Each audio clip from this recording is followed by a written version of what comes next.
Pewaukee School Board this Monday, April 14th, to order. I will start with roll call. Stacy? Here. Travis? Here. Mary? Here. Matt? Here. Ashley? Here. Larry? Here. Was the meeting properly noticed? The meeting was properly noticed. Next item is adoption of agenda, and before we do that, we do need to make some changes to our agenda. We will be taking off item number 2 and 9A. Officer Budenhagen did take ill this afternoon and can't be here for the oath of office or the SRO report. So can I get a motion to change the agenda? Yes, I'd like to move to amend the agenda to remove the item, Roman numeral 2, oath of office for newly elected board members, and to also remove a new business item, school resource officer update from tonight's agenda. Second. All in favor? Aye. Are Any you postponing it, opposed? or are you removing it, or what? We are just postponing it till Officer Budenhagen feels better. As This is- far as the oath of office, that does have to be done no later than the last Monday in April. But we run the risk, gosh, what if Larry or I got sick? And so what we're looking to do is when Julie's feeling better, we will just go to the administration building and Julie can give us our oath of office there. Yeah. All right. So then do we need to move to adopt the revised agenda, Yes. right? I Yes. think. Okay. Second. I moved. Larry You seconded. moved. Larry second. All in favor? Aye. Any opposed? Thank you. Let's do the Pledge of Allegiance. I pledge allegiance to the flag of the United States of America and to the republic for which it stands, one nation, under God, indivisible, with liberty and justice for all. Thank you. So, our first item tonight is Spotlight on Learning, and we have some wonderful folks here tonight from ASA. Yeah, good evening, everyone. Katie Spadoni, principal at Asa Clark Middle School. I'm excited to present with a group of people here tonight on a student success story. So we've heard from the board about wanting to hear more about how we use big data, small data, qualitative data in action to promote student success. There's a lot of alphabet soup. You might hear PLC, you might hear UDL, you might hear SLO, all of the acronyms. So our goal in tonight's presentation is to provide you with a story about how our teams work together in conjunction with data to promote student growth. So I have here tonight Amy Tosin, who works in special education, and she's also one of our department chairs for that team. We have Lauren Weisky, who is a 6-12 math interventionist, and then Julie Giese representing our 6th grade general education team. Melissa Schultz, instructional coach, was also played a role in this presentation, but she's unable to be here tonight. So with that, I'm going to let these ladies go ahead and take it over. So I just briefly want to go over the multi-tiered systems of support we have for intervention. Oh, sorry, I am short. So tier 1, what that looks like is in the classroom. So Julie is the 6th grade math teacher, and what she does is she provides instruction during class, and through assessments or formative assessments, she sees who might need a little bit extra help, so she pulls them during class or possibly during a resource time. If that doesn't work, sometimes we recommend for a tier 2 intervention, and that's where they meet with me every other day, and we work on targeted skills. As we look at formative data and determine if that's working or not, we can change our rounds of intervention or increase our intensity or frequency of intervention, and that's where we would dip into that tier 3 level. All right, so today we're going to give you a little case study about a student that we've all kind of worked together. We noticed in the beginning of the year, came in with some low minimal first percentile scores on Forward. You've probably seen about Forward data here. It's just a good screener we can look at to see where things are. And then as the year started, we started seeing he was getting 1s and 2s, Julie in particular, consistently on classroom assessments. So that's out of a 4 for those of you that might not know. So that's really not quite at proficiency. Another red flag. What's going on here? And then we do the STAR regularly, another good benchmarking tool for us to screen students and see how they're progressing along with grade level expectations, and again, consistently at that first percentile. So we added some additional layers, and so that's where, in addition to that really solid, great, amazing tier 1 teaching that's based on evidence and giving us all the differentiation and scaffolding we need to support students, we realized that wasn't enough. So what else can we do? So Julie did a great job pulling us all in and talking to us, and we were able to get a really great profile of the student and figure out what is the root cause, what might be going on, and how can we do adjustments in collaboration with classrooms, in those small group instructions that Julie leads, and how she's differentiating. And one of the key areas that is part of this student's overall profile is there's also some delays in reading. And so how might that be impacting math and other things in the classroom? And so Julie and I really working side by side in helping her to kind of accommodate some of those reading deficits so that the barrier is removed in math.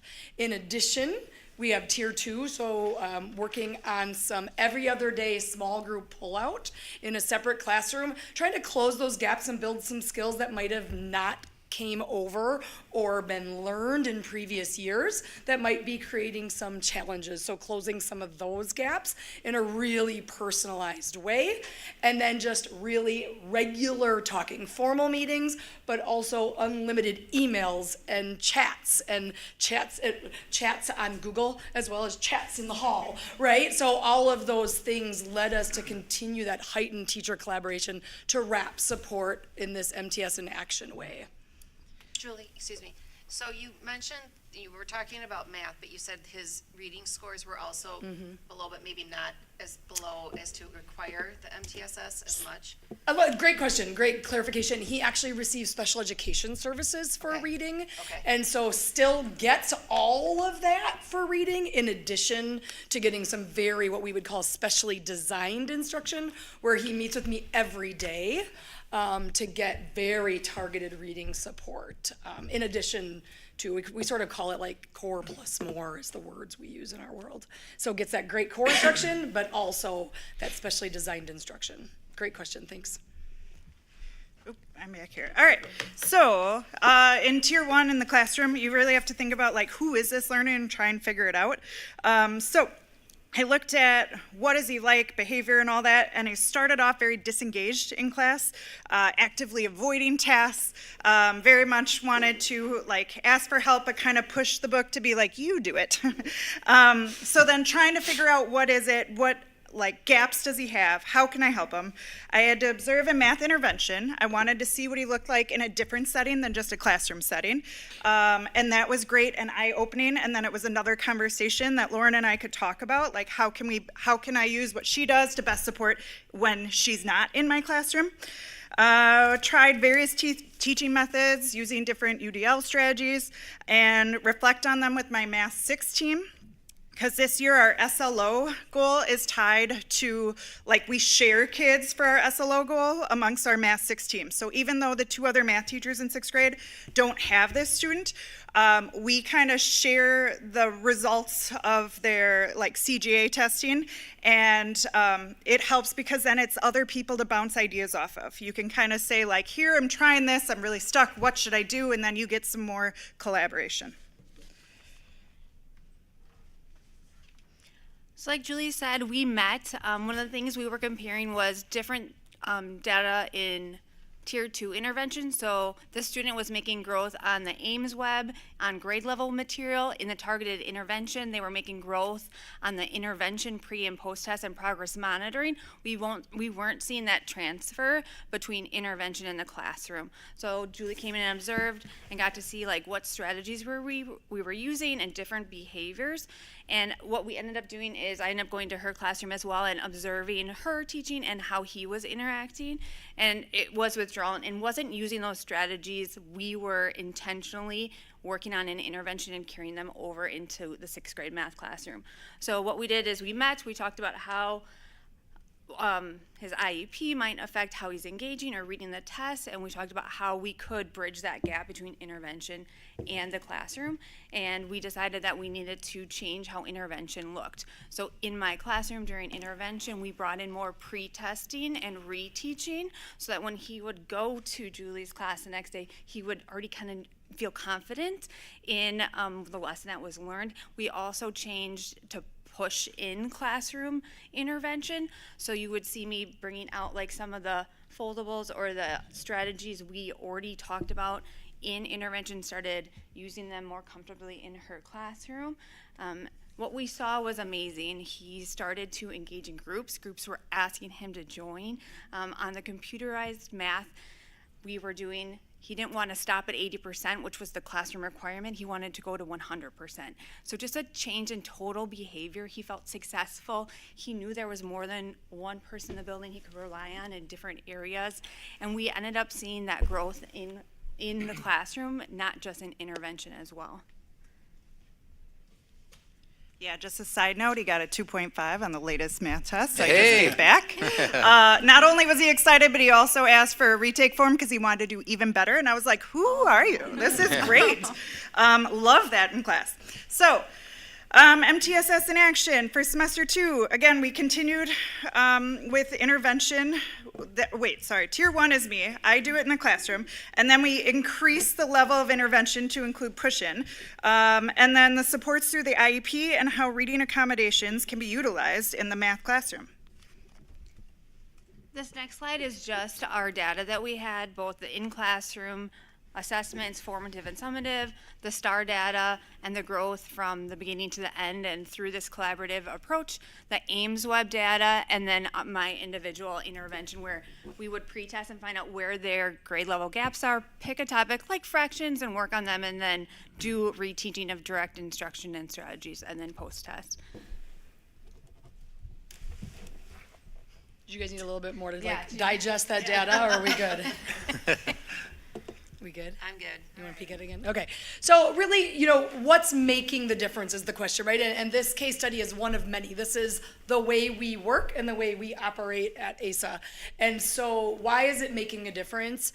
It's one kid at a time. We're really looking at the myriad of data sources we have and saying, like, who do we need to wrap our supports around in unique and different ways and just keep going? And so for this particular student, that tier 2 multiple tier systems of support is what really made a difference, and that collaboration. And so Julie mentioned bringing this student's data to the grade level team. We call those PLCs, professional learning communities, and every grade level and every subject area is organized around that. So we bring student data there and can adjust instruction on the real time. So he's one of many that is spoken about, and then we tailor those learning goals based on that ongoing progress monitoring.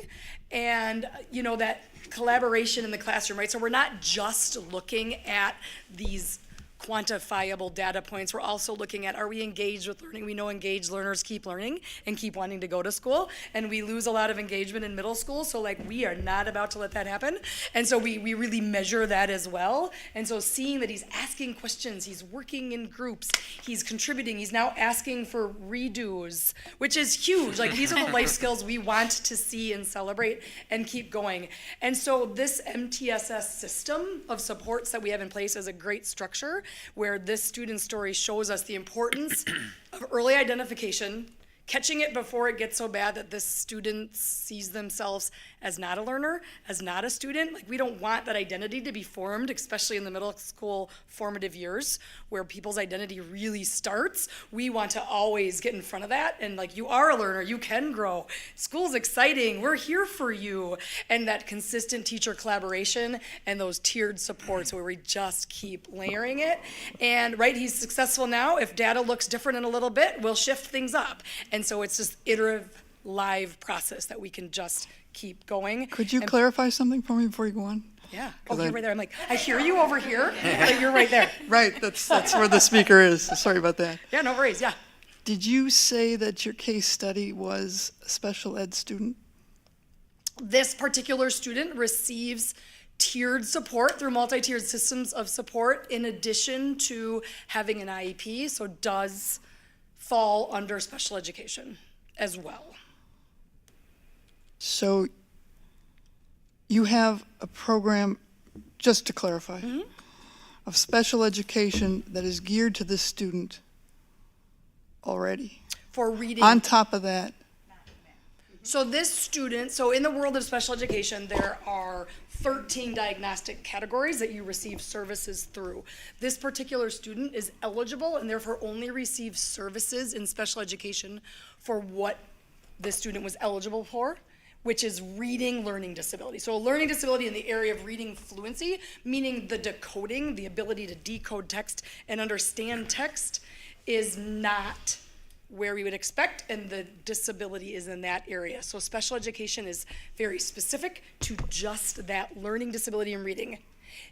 Multi-tiered systems of support is something that is school-wide for all kids. As students travel through the multi-tiered systems of support, if we don't see what we call a response to intervention, so you might hear this term flying around there called RTI, that's called response to intervention, that's part of MTSS. And so if a student does not respond to intervention, then they would be looked at for special education as the next step. So let's say in this case study, this particular student is receiving these supports in the classroom in a pull-out small group, but not quite ready for specially designed instruction in that area, but not growing. We're not seeing that response. We're not seeing that. If you want to go back to that past slide, we're not seeing the growth. Then we would bring that student to a special education initial evaluation for a disability in the area of math. And then things would potentially shift if that student did qualify in the area of math. Lauren and others like Lauren would step out of the picture, and I would enter in and do math intervention in the term of specially designed instruction. so this intervention you're describing now is not for reading. It's for math. However, reading impacts everything, so that's why I'm communicating with the team to say, like, they reached out to me and said, something's going on with math here, we can't figure out what. Lauren was saying, he's doing great with me. Like, I'm doing these one-on-one things, but Julie was saying, but in my class, he's not. What's going on? How might reading be impacting that? And so how can we work together to say, this reading disability is impacting maybe understanding a word problem. Like, I can remember you showing me a couple of the problems in the professional learning community and us unpacking it, saying like, oh, he just might not be understanding what's being asked of him, and so he is shutting down, disengaging, stopping learning altogether when we don't even know if he can do the math or not. We just know the reading may be the barrier there, so let's all work together on it. Does that help? Thank you. Yeah, good question. All right, that's everything. Any other questions? I have one more. Yeah. So, I'm hopeful. With the success he saw in math, did you see more excitement and engagement with his reading? Yes. Yeah, we did have a little blip where he wasn't super thrilled to come see me, I think because I was pushing him a little hard in some ways. But yes, I mean, just these last couple of weeks, he's excited, he's laughing, he's engaged, he's just proud of himself now, right? Like, it feels good to be doing good. It does not feel good to not be doing good, right? And so, yeah, yes, absolutely. And we hope it continues, right? That's our plan. Yeah. How many students do you support through MTSS at ASA, like at any given time? We're all looking at That's each other because it above my can fluctuate. pay grade. Yeah, it can fluctuate. Like, and Okay. so intervention MTSS model is responsive to the student needs. Right. So we look at it from a 6 to 8 week kind of rotation, and our structure is built as such. How many kids are you servicing? 18, and I think I'm up to 22 in the middle school. Yeah, so started the year at 18 up to 22 in the area of math, and then we have a separate interventionist for reading intervention. But this is just a beautiful example, to Mary's point. It can sometimes be confusing when you have a student that it says special education. there's only for a specific area, right? And so we want to provide additional supports and not jump to a special education referral in that area until we know that they really have a deficit in that area and they don't respond. Because if we look at this data, the data from Lauren's math intervention, he's at grade level proficiency, but it's just not transferring yet to when he's with a larger group in the general ed setting. So that's why this beautiful collaboration is happening to see what we can learn from one another. And I've been part of the PLCs that Julie's talking about, and it's a really beautiful conversation of how all staff are bought in for all kids, not just kids that are in their classroom. So it's just something that we wanted to celebrate tonight.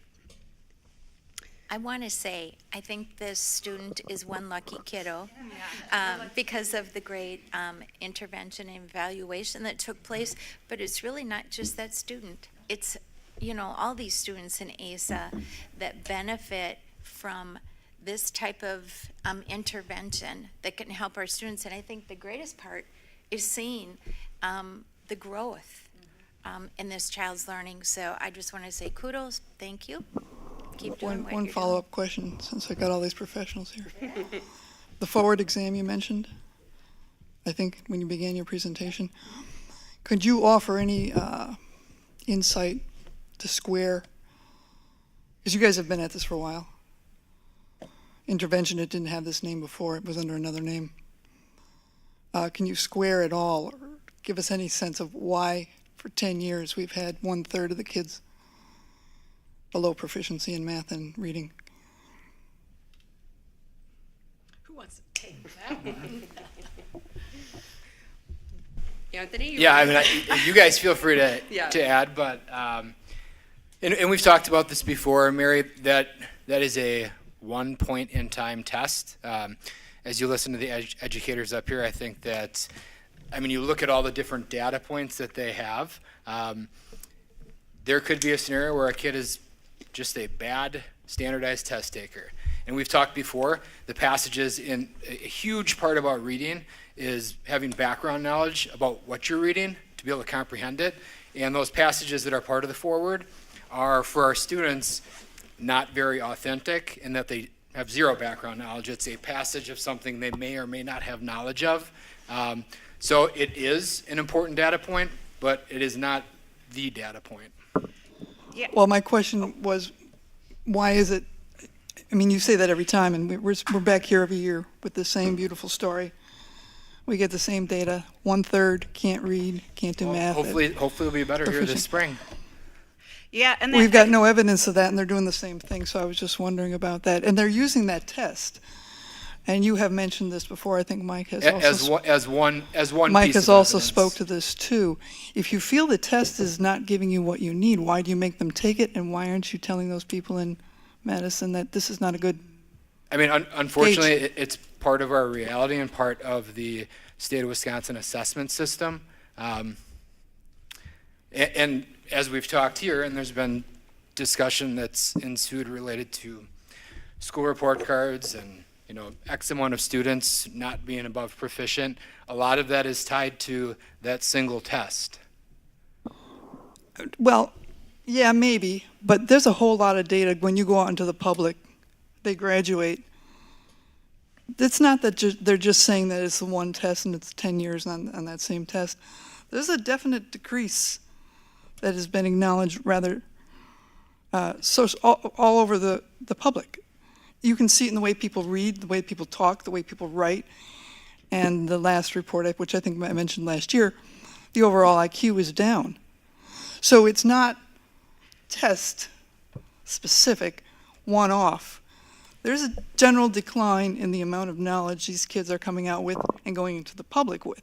So I was just wondering if I would love to you talk about it. clearly put a lot of effort into it. No question about that. Yeah. Oh, But for it's sure. not getting where you want them to be. So I agree with that, and I think okay. So I was wondering if you you're had gonna get into you're the on- nitty you're in gritty. you're the boots on the ground, if you will. Yeah. So I'm a 6th grade math teacher, right? And I do feel like we have a curriculum that I forget what year we're in with Open Up. 4. So getting into that where we're really trying to understand the math and not just the quick fixes, right? So my husband teaches 8th grade math at ASA also, and he'll tell me all the time, like, well, you can't teach that because that's just the quick fix. They have to understand what it's like. So really, I think our curriculum starts focusing more on that and having them explain that.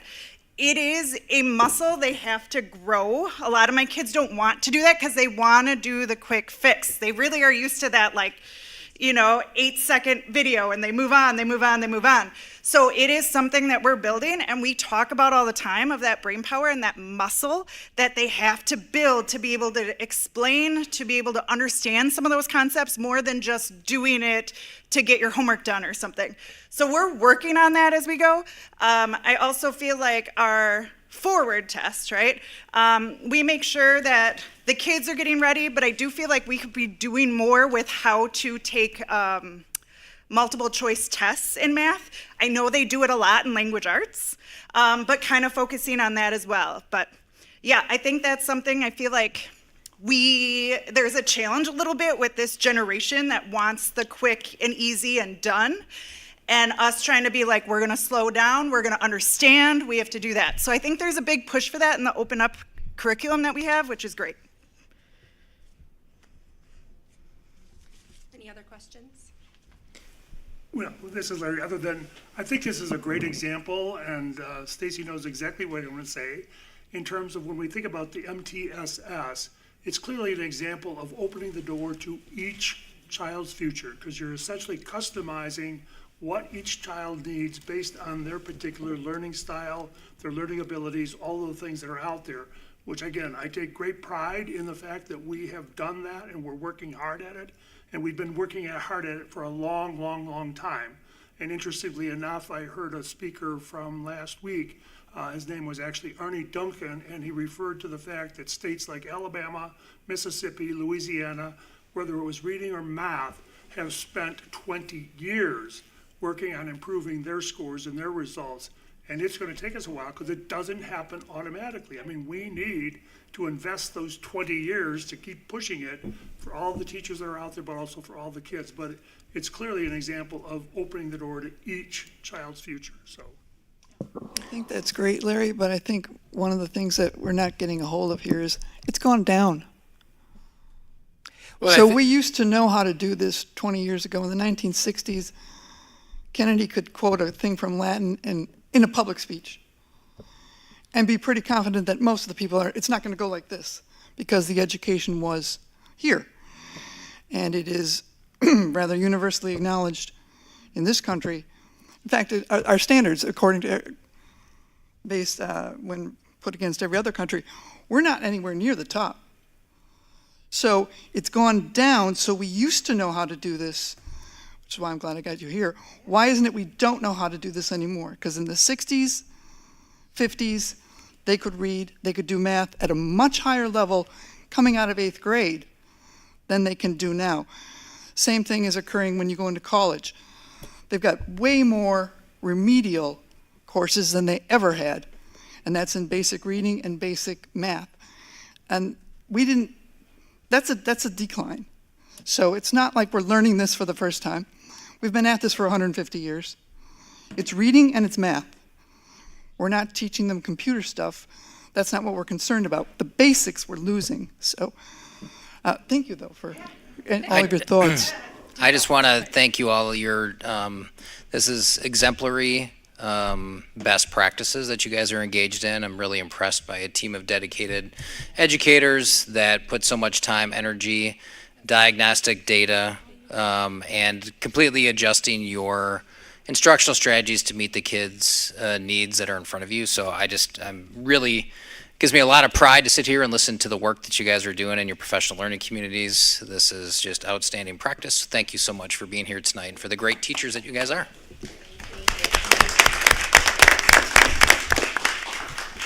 Thank you. Next up, we have Natalie and Anna to give us our student board report.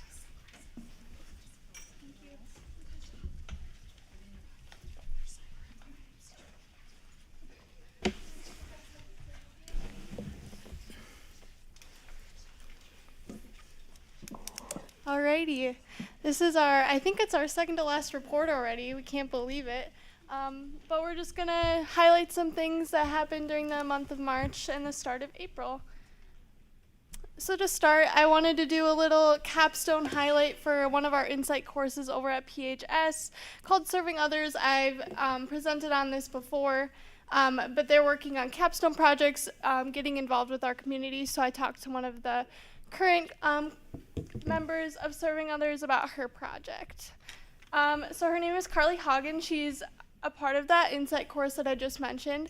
She's creating self-care kits for the Waukesha Women's Center. They had a need for journals, gift cards, coloring books, just things to support overall wellness. She told me she initially thought they were going to ask for more basic necessities type things, but they actually reached out looking to support the wellness of those women. So she received a $150 grant for those kits that she's making. And she's also a part of the Women and Girls Fund Young Philanthropist Group, which is how she got that money. So just a really great cause. She didn't have any pictures for me, I asked, but I can keep reaching out and seeing if she can show me her final project so I can share that with you. But just a really great cause, getting involved with the community and really supporting there. The next thing that we kind of wanted to highlight is the National Honor Society Blood Drive. This was a really big event that was basically organized by primarily the National Honor Society board members. That took place on Friday, April 11th, 7:30 a.m. to 12:30 p.m. And volunteers could sign up to give blood. And luckily, all of the double red blood slots were filled, and majority of the whole blood slots were also filled. This was the Double red slot. Yeah, what's the double red? I don't know exactly how much it is, but I believe it's. Oh, is it less? So I think it's. if you're like I could get corrected here, but I'm pretty sure if you're like a continuous donor and you sign up to do a double red, that means you're giving more blood essentially. And so you have to be at another caliber of health in order to do this. You have to pass more screenings. But the fact that we got all of those slots filled, plus what Anna's going to talk about, the majority of those is just amazing. Just a really great turnout. But I'll keep letting Anna talk. Yeah, and I mean, the amazing turnout was primarily thanks to the NHS board members putting together marketing campaigns. A lot of them put up posters around the school, just spreading the word about it, getting people involved, getting kids involved, and NHS was able to kind of follow them on the coattails of what they were doing, and it was great to see them really work in action and put what they've learned in class about marketing to use. And then another highlight for our PHS Environmental Club. Coming into the spring, they're working on a lot of initiatives, so I'll just kind of touch on that. They hosted a Earth Day event. They did a campus cleanup, and then they also did a planting session over at the PLE Gardens this past week, actually. So really great to see that club kind of up and coming. It's a newer one, but a great way to get outside and get involved in our campus as well. And there's a potential plant sale coming up, so members of the club began planting tomatoes, lavender, and other plants for sale. Again, once I get more information, I can for sure do another shout out. And then they also sold Earth Day t-shirts to raise money for their club to get those funds to do these really great initiatives.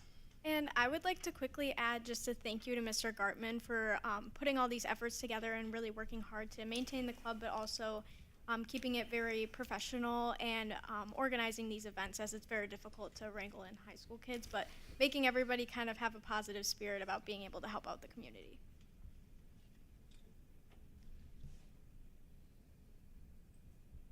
The next topic is Hope Squad Hopegrams.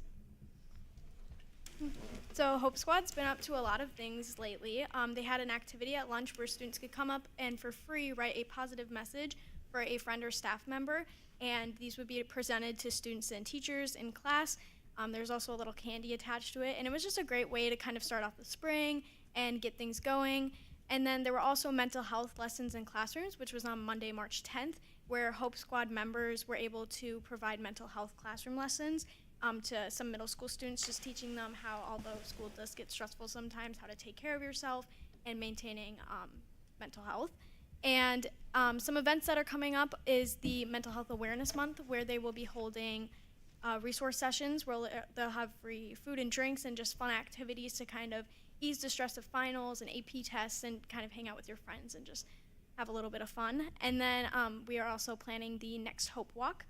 As you remember, last fall we had a very successful Hope Walk, and so Julia Piper is again initiating the planning for the next one.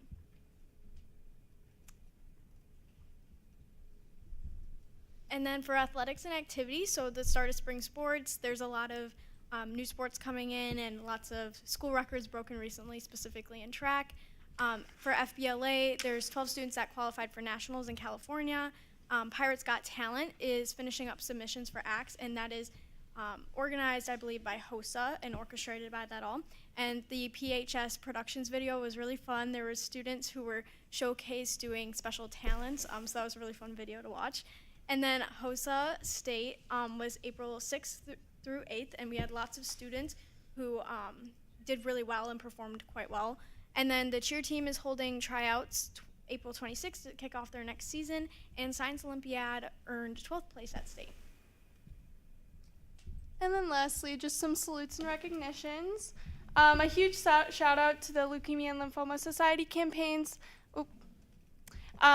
So they had their gala this weekend. I think they raised our Southeast region for that campaign. It raised over $1 million for the cause. So really great. We had a lot of students here at Pewaukee getting involved there, raising money in our community. We had a lot of community support from Docs Dry Docs, like tons of people just getting involved in donating. So really great cause and amazing work by that. The PLE Book Parade, just an amazing job. I smile every time I see it. It's just a really fun event. So what that was, students from PLE dressed up as their favorite character from their books and walked around campus kind of showing off just all the great reading that's happening over there and making it super fun for the kids. The 4th grade music concert, huge thank you to Horizon staff, especially Mrs. Stingle, parents and students. It was just a really great concert. My little sister was in it, so it was just really fun to watch and just see all the great things happening in that realm. Our self-defense event was a huge success that happened this past weekend. Huge thank you to Officer Dennis Engel and all the members that organized that. We had a lot of community involvement as well.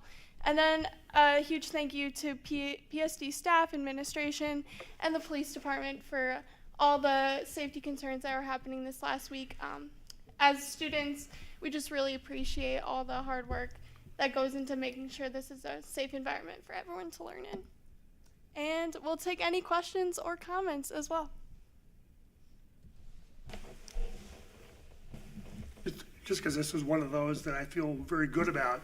The HOSA group is really kind of like they're creating the pipeline for people that are interested in working in healthcare. So this is my connection for my 44 plus years in working in healthcare. So yes, indeed, the HOSA is a brand new group here in Pewaukee. I think just started this past year now, but the fact that they participated in the state conference, and I think there were something like 2,000 kids across the state attended that event. Did either one of you attend, or? I had a friend who attended, and she said there was a lot of kids there. There was lots of opportunities for events, and she really had an overall blast. It was really great to just kind of get a feel for the profession that she's looking at when she's older. Yeah, it was just, adding on to Anna, I also did not go, but I had a lot of friends that went. Very professional, lots of great networking opportunities. Again, like Anna said, understanding the profession of healthcare and just getting people excited, especially high school students that are interested to really get involved and get ready for their education and the career that is out there. So yeah, it was great. And there's a lot of open jobs in healthcare. Exactly, that's what just getting people excited and wanting to fill those positions for sure. Anna, the other day you mentioned something about beach cleanup. Do you know any more about that? Oh yes, I'm still working on planning it and getting the logistics over. But yeah, so I am organizing a beach cleanup, or at least a community cleanup down closer to the beach. On May 10th, I believe, is the day that we set from 12 p.m. to 4 p.m. And it's just going to be a volunteer event where people can come out and help clean up. And then we'll also be making bird feeders. That's great. Does anyone else have any other questions? Nice job, ladies. Great report. Thank you, Natalie. You only got one left. I I know, it's crazy. It's kind of sad. Thank you very much. Next, we have salutes and recognitions, and just kind of taking off that last item that you gals mentioned. This last week was a stressful one, and there are so many people to thank, starting with Mike, our admin, our staff, both of our SROs, our Pewaukee Police Department, and our students. You know, it really goes back to, if you see something, say something. So I appreciate the students that spoke up, because it's about keeping all of our kiddos safe. But I just want to say a huge thank you to everyone involved. It probably felt like a long 2 days, but a lot of work was put in even this weekend. I just wanted to publicly say thank you. Anyone else? I would echo that, and then I would also give a salute to Crystal Stengel for the 4th grade concert. She did such a great job putting that together. It was great to see the song choices that she did. It was really engaging and just really, really fun concert.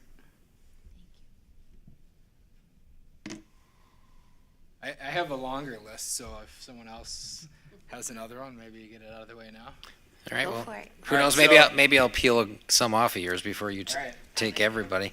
Probably not the same ones. I want to recognize Tammy and Miranda. They've done a ton of the recent work on the Open Door Award stuff. Some of you saw the video that was produced. My co-actors of Adriana Plock and Colin Jacobs were clearly carrying the load in that performance. But to announce our finalists today, so if you haven't had a chance to see that on social media, check it out. But that is Miranda Kozlik's creative imagination at work in terms of actually implementing time travel into our announcement video. But between her and Tammy in particular have put in a ton of work, just kind of getting us set up to launch this first ever Open Door Awards, which we're very excited about. And then thank you for those salutes, Bren. I just want to kind of echo that. And in addition to the people that Bren acknowledged in her salute regarding the security pieces, Katie Spadoni, Paul Bursai, and our 2 wonderful school resource officers just have done really great work as we've been kind of working through these things. All right, Anthony. All right, so on April 21st, that will be our last professional development day of the school year. And as you will see tonight, we have a curriculum presentation for a couple of our departments, but that's really a 5-year cycle that our content areas engage in continuous improvement around our curriculum. So we have a few different teams that I want to recognize some of the leaders for those teams. We have math and music that are just beginning and are in phase 1 this year of curriculum renewal. So we have a few leaders I want to recognize from our math team: Melissa Schultz, Angie Fulfer, Tara McNamara, Nicole Ebert, and Brian Sniff. And then from our music department, Tasha Gleski and Kate Mitchell. So those 2 groups are in phase 1, math and music. And then we have CTE, which you will hear their proposed curriculum tonight, but I want to salute Ben Lamp and Melinda Larson-Horn, who have kind of facilitated that process for that specific group. And then our K-3 literacy team, which you will hear that curriculum presentation tonight as well, but that was a heavy lift with Act 20 being passed. We ultimately had to take what happened usually in 3 years and really shrink it down and kind of make some determinations from a curricular standpoint to be in alignment with the law. So I would like to recognize Brian Siegel, Beth Ingersoll, Carrie Rodolfi, Christy Johnson, Bryn Jakubowski, and Robin Wilson for their leadership specifically with that literacy group. I actually had 2 more that I just remembered. Scott Rail and Kate Fruth, I want to commend you both on the event today. I thought it was fantastic. What did we call it? What's the label for it? It was just a capstone showcase? Yeah. So Asa Clark today, Scott and Kate's students, really impressive showcase of business concepts that they've designed and products that they've engineered using all kinds of technology and engineering principles. It was really impressive to see what the kids had put together. So I'd like to recognize the 2 of them. Any other salutes? Might be a record for salutes. It might be. Awesome, thank you, everyone. Comments from citizens. Tammy, do we have any? We don't have any comments tonight. Thank you. Next, consent agenda. That includes accepting the minutes from previous meetings, March 10th, Business Affairs, April 3rd, Board of Canvassers, correspondence, which was included in your packet, and again, some really wonderful gifts. Pewaukee Youth Wrestling donated $2,656 to the Pewaukee High School wrestling team. $1,000 was donated from the Wellenstein and Sons Construction for the technical education program, and another donation of $1,000 was received from Powermation Steve Gerard for the PHS robotics team. So just a heartfelt thank you to these individuals, organizations that gave on behalf of our students. Thank you so much. Can I get a motion to accept the consent agenda as presented? So moved. Second. All in favor? Aye. Any opposed? Abstain. Next, we'll move on to business affairs, and I'll turn it over to Stacy. All right, so tonight, we covered a lot of material in kind of a short time. It was a really efficient meeting. So we talked about our financial results. One of the highlights is our self-funded insurance is trending ahead of our expenses from prior years. So that's some super good news. Our revenues are sitting at about 58%, 15.97 million. Our expenditures are about 60% of budget, 15.34 million. So nothing surprising there. We're trending as we normally do. We talked a little bit about the budget proposal that will be at our next meeting? Yes. Next meeting. John talked about some of the assumptions he's making. One of them is he's optimistically budgeting for a $415 per pupil revenue limit, and budgeting about a 35% special education reimbursement from the state. Currently, it's been about 30%, so we're hoping, he's right on that one. He did point out that the insurance, the self-insurance, he's anticipating about a 5.5% to 6% increase in the renewal there. Do I have anything budget-wise that you want to add for now? No, that's Get pretty the hard much. numbers? Yeah. And Next. then he gave us an update on the capital project. We have spent about 2.1 million, which is slightly behind our projected timeline, our projected amount for now, which was at 2.7 million. But because of that, we had a little bit more earnings and interest. So we have about 217,000 that we've earned in interest. And John is going to start sending us weekly project updates, which I think everybody will enjoy getting to see what's going on in there. John, is there anything else? No, just looking forward at our May board meeting, looking at some of those items that are on that long-range capital projects list that are potential projects that could be addressed within the scope of what has been approved for this project. I would just say in the construction thing, if you have a chance to swing around a circle, you can see the building starting to take shape as we had a lot of the panels were installed today. So the panels that would be around the new health classroom and that part of the addition are up, so you can kind of get a sense of what some of it's starting to look like. It's exciting. Yep.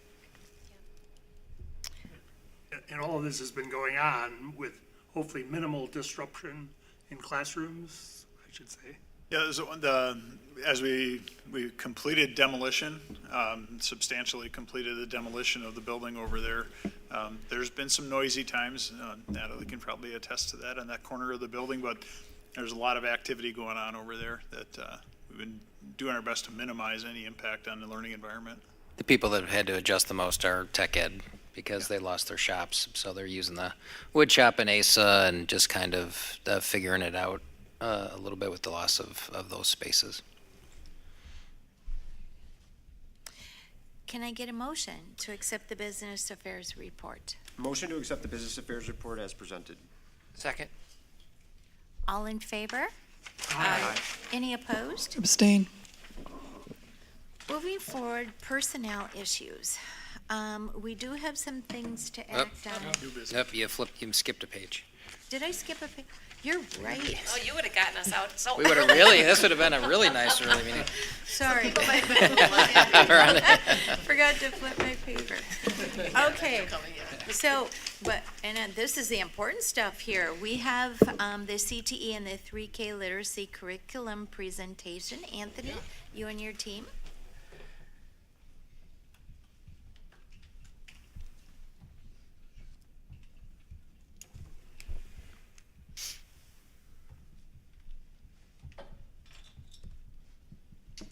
Let's have CTE folks come on up first.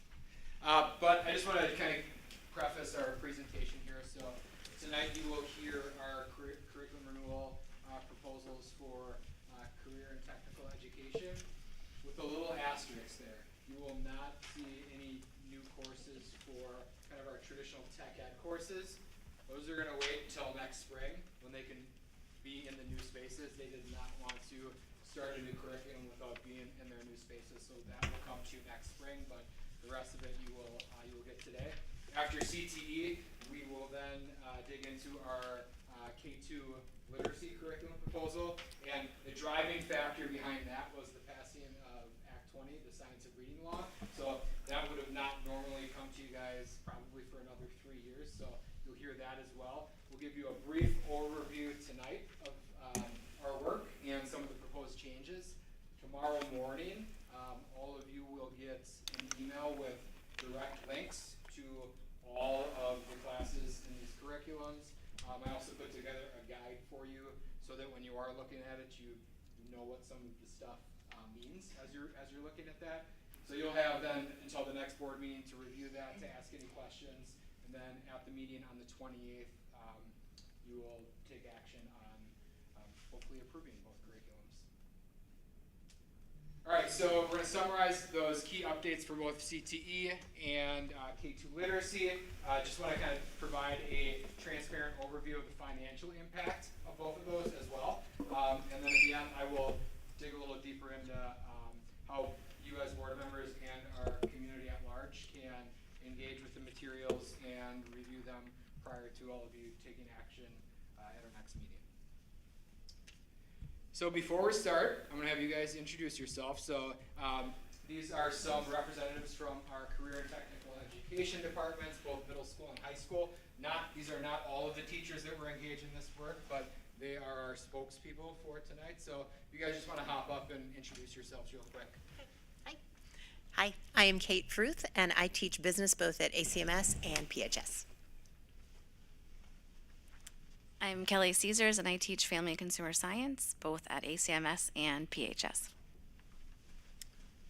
Hi everybody, Ben Lamp. I'm our emerging technology and STEAM coordinator, and I'm also an instructional coach at ASA and the high school. Hello everyone, I'm Elisa Simino, and I'm one of the family and consumer science teachers at Pewaukee High School. It's good to see you all again. My name is Scott Rail. I am part of the tech and engineering department at Asa Clark Middle School. So to start this process, when we start curriculum renewal process, one of the first things we do is we really take a look at what the updated research says about that specific curricular area. So I'm not going to read this verbatim to all of you. I know you had access to this, but this really sets the groundwork for the work that the team does. They use this to then develop the value statements for the specific curricular area. So these value statements that are established then guide all of the curriculum work moving forward. So as you read through these bullets, you will probably see some common themes, talking about some of those authentic experiences, specifically in the career and technical education area, the ability for not only our teachers but our students to connect with actual professionals in the field, and really focusing on those problem solving and critical thinking skills that if they go on to a future that has nothing to do with, in their cases, in their specific areas, they still have the skills that they will need to be successful in whatever endeavor they choose. Each of our specific departments also then took those overarching value statements and kind of made them a little bit more specific to their area. So with regards to our business education, their focus was on real-world relevant coursework, having a global and local focus, and then really focusing on mentorship, industry certifications, and on-campus and community projects. Family Consumer Science, similarly, they wanted to focus on some of those authentic learning opportunities for life skills and focus on strong families, communities, and leadership. And then from a technical education standpoint, there's that reoccurring theme of hands-on experiences for those students and really preparing our students from a technical education standpoint to be prepared for a future that is, highly technical in nature. So I'm going to hand it over, and you guys are going to get an overview on each of kind of the specific departments that are being presented tonight. So, Kate, I believe you start things off. Thank you, Anthony. Hello. As I mentioned, my name is Kate Fruth. I am the business department at Asa Clark Middle School, and I also teach as part of the business team at the high school. I'm going to speak to you tonight about both the ACMS business education updates as well as the Pewaukee High School updates, which is quite appropriate because in addition to that goal to create some additional authentic, relevant educational experiences for our students, we truly focused this curriculum cycle on creating a true 6-year pathway for our students to go from middle all the way to the high school with these different courses. A great example of that is the addition of the Business Foundations course that has been added to the middle school course guide. That is a course that's been taught at the high school for several years. We're going to teach that same course now to our 8th grade students. They will not receive Pewaukee High School credit for that, but it is a prerequisite for several of our high school courses, so that gives them a fast track opportunity to hit the ground running when they get to the high school having met that prerequisite. Because of that, I've also been able to take my entrepreneurship class and focus it a little bit more on true entrepreneurship without having to add that intro to business piece that had been in there previously, since that was really our standard business class over at the middle school. We've added to that a STEAM design course that's going to take some STEAM elements learned in 6th grade and add another entrepreneurial element to that as part of another new course for our middle school students. All of this is based on some new state standards that we have been utilizing in this new curriculum that are truly based on a learning progression rather than grade level specific. These standards are built on the Wisconsin career pathways that have been designed in conjunction with industry within our state, and are now looking at skills versus grade levels. So a standard I use at the middle school could then be used at the high school with a different level of skill associated with it, which is a wonderful progression. Yes. Okay, for a second. You used the term Wisconsin Career Pathways. Can either you or someone talk just a teeny bit more about what that is and how long that work has been in process as well? Yes, those career pathways are essentially pathways where students can say have an interest in finance, for example. They could log into that pathway, which is done by DPI, dig in there and find out different careers that they could take within that pathway, what the different job opportunities look like within those careers, what types of education they might need for those careers. It's truly a database of pathways that can inspire our students to focus their energies in areas that provide good opportunities for them to their future. Anthony, do you have anything you want to add to that? Yeah, I think 17-ish pathways. I know there's a lot of pathways, and some of that work happens here, but we've also talked at times about the academic and career planning component of activities at the middle school and high school. They dig into those pathways there as well. And it might be helpful, Anthony, if you send that out to us or give us a link to it at some point, because it's really extensive. I mean, and obviously in the engineering technical world, I mean, it's got a whole bunch of things out there, accounting, finance, business, lots of different things, and sometimes it's actually regional specific as well, so there's like a lot of good things with it. So it's a fascinating site when you start to play with it. So I agree. Anthony, Are there any other? Does that also include information from area organizations that know what their career pathways are going to be, say, like for the next 5 years, like what areas are going to require more employees, more advanced learning? Yes, that information is incorporated into that. And again, Anthony, if you've got anything you want to add to that piece, actually, that would be awesome. And that's a great question. And Ben might be able to speak to this as well. And Ben, you can hop in. But I think we're seeing more requests from local businesses that are interested in youth apprenticeship, because I think that they are obviously, they have a need, so they're trying to grow a pipeline of future employees. Would you agree? Yeah, I would say over this last month, I probably received one a week from companies that are looking to hire youth apprentices. Once they find out, like local businesses, that you're interested in that, like, a lot of them are coming forward. So we're doing the best we can to kind of like get students matched to where their career interests might lie, and give them an opportunity to kind of hit the ground running and do some work their senior or junior year, and earn good money while they're doing that as well. Great. Could you make the bridge between STEM and STEAM? STEM and STEAM is just really that adding that arts piece into it. So at the middle school, we've had kind of a focus with that STEAM in that 6th grade level. So it's co-taught with our engineering teacher, our art teacher, and our current tech ed teacher. So it's kind of incorporating all these disciplines together. I think I gathered that, but why was there ever, I understood that STEM was pulled out as STEM because those 4 hard science categories were in need of attention. When you add arts, you just diminish that whole concept. So do you know when it changed from STEM to STEAM and why? Yeah, when you look at the change from STEM to STEAM, I mean, that's happened over the past multiple years. I mean, I would say that it doesn't diminish the quality. I would say it enhances the quality. And the reason why it enhances by adding in the A in STEAM is because when you look at the science, the technology, and the engineering and the mathematics, so much of that is about design principles. It's about going through the engineering design process. It's about the iterative process. How can you improve upon it? How can you use technology? How can you use hardware? How can you use software to really learn some of those key components? And there's so many cross-cutting concepts that kind of tie into both of those areas. So when you look at we added in, and when we looked at the curriculum 5 years ago and adding in the STEAM component and adding art in addition with the traditional STEM, what it did was it really enhanced and brought together 2 very strong, closely aligned curricular areas, and just made it so that it reached more kids, and it focused on the elements of design, which is in both areas. So by art, you're not referring to language arts? No.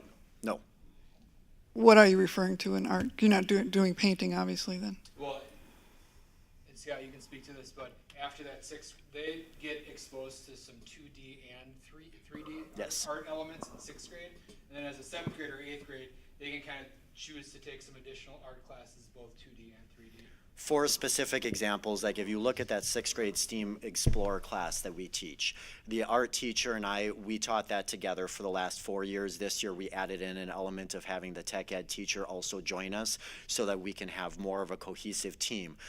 And by doing that, when you look at all of the projects that we did, we have basically an art component as well as like a traditional type of a STEM component. DPI mandates that art is continued to be taught through 6th grade. So that's where it is a purposeful, intentional, and wise way for us to combine those at 6th grade. So if we have one project where it's like, okay, a 3D unit, students are working with clay, doing ceramics, they're creating different projects with ceramics, we're firing them in the kiln, and then we have very specific 3D type of work that we also do in the technology type field where we design it using different software, we use the CNC routers, we use the 3D printers, all of those pieces to show the interconnected nature of both STEM and art. The latter part, I understand. I wouldn't have pulled it out, but you did. That's okay. So when you're talking about art, you're talking about art for technology? We're talking because about... the first one I'm sorry, let okay. me just finish. The first one you said was clay. Yes. I wouldn't have put that in the category of art for technology. It's not. Okay, And, all right, good. yes. Got that part? Yep. It's not, and when you look at like the nature of it, I mean, you'll hear me talk about some of the future middle school classes where if you look at using the Foundry or using other elements that are directly connected into some of the art design principles as well, that's where we want to try and find curricular areas to match the 2 together. Yeah, I just might, if I could just, this might be helpful. One of the really important reasons that art is included with STEM is it's about creative design. and developing your creativity as being really important. If you talk, and we've had panels of engineers when kids do capstone projects, your design also needs to be, it needs to look good. It needs to be aesthetically pleasing. If you think about how a car is designed, the art that goes into creating something that is aesthetically pleasing is really important if someone's going to buy your design and develop it. So if you talk to our architects, the design of buildings is artistic. The design of the interior design that takes place is artistic, understanding color, those kinds of things. So there's a lot of crossover between art and the design of things, which includes, of course, the hard sciences as well. Thank you. Yep. Shall we continue with PHS business? Let's do it. There we go. All right, so we have several pathways within the PHS Business Education Department. Our marketing pathway, which is already fantastic. We've added a new course to that called Social Media Marketing. This is some really authentic and relevant learning for students that also prepares them if they in the future wanted to start their own business. They now have that access to doing marketing right there on the social media. Personal financial planning, starting with the class of 2028, I believe. Personal finance or thank you. Yep. 2028. I was right. Okay, good. Is now a requirement for those students. So we've been offering personal finance, but now we're also going to be offering a personal financial planning course that is college credit in high school, which as a parent I love very much. We also have a few curricular changes. Our accounting course had been a one-year course for our intro to accounting. That has now been split into 2-semester courses, offering a lot more flexibility for our students. Video production is now exploring some new avenues and revamping their curriculum a bit, including being involved in the PHS announcements, creating some video announcements for that. I would say that sums it up. I got lost in my slide, I'm sorry. Any questions about that? Fantastic. I'll pass this over then to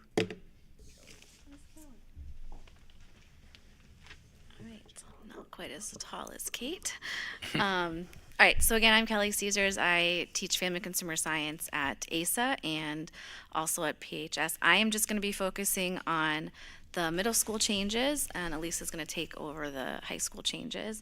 A big focus was on really just improving the scope and sequence of the curriculum at the middle school to make sure it aligned and flowed with the high school scope and sequence. So we worked a lot together on that. Kind of along that same line with the worldwide cuisine class, that is going to be now just an 8th grade only class. Currently it's 7th and 8th grade. And what we found was a lot of the 7th graders are really gung-ho, ready to take some culinary classes, and they're taking Intro to Culinary, which is a great foundation course. And so that gives them that foundation. When they take worldwide cuisine, we can hit the ground running, which is a popular phrase tonight. But we don't have to focus so much on those culinary basics. We can get right into really the cultural foundation of that worldwide cuisine class. And then similar to business, we had all new state standards for family consumer science, and so we made sure to update our curriculum according to those. And the last kind of change or more focus was the community and campus connection. A big focus on that is in the capstone culinary course, which I have the honor of co-teaching with Miss Kate. And we really focus on bringing the high school students in to give timely and relevant feedback to our 8th grade students. We have some of the advanced culinary students and Pro Start students come in and give feedback to the 8th graders so they can prepare and make changes before they have their showcase at the end of the year, where they're inviting family, inviting administration, and so they really take pride in those changes they make and the feedback that they get, and it really gives them a chance to kind of make it their own. So those are the big changes for the middle school. Any questions? All right, great. And there you go.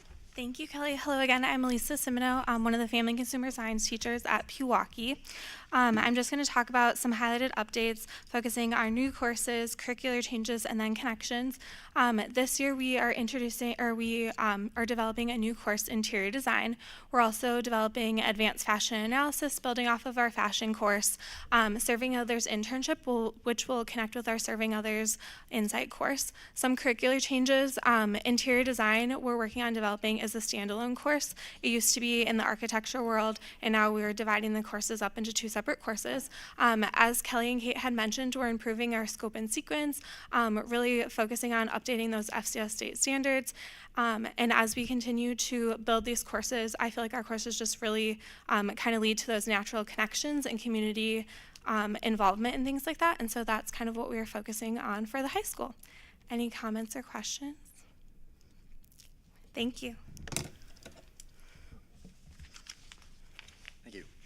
So the last part we have as part of this is the ACMS Tech Ed, Tech and Engineering Ed.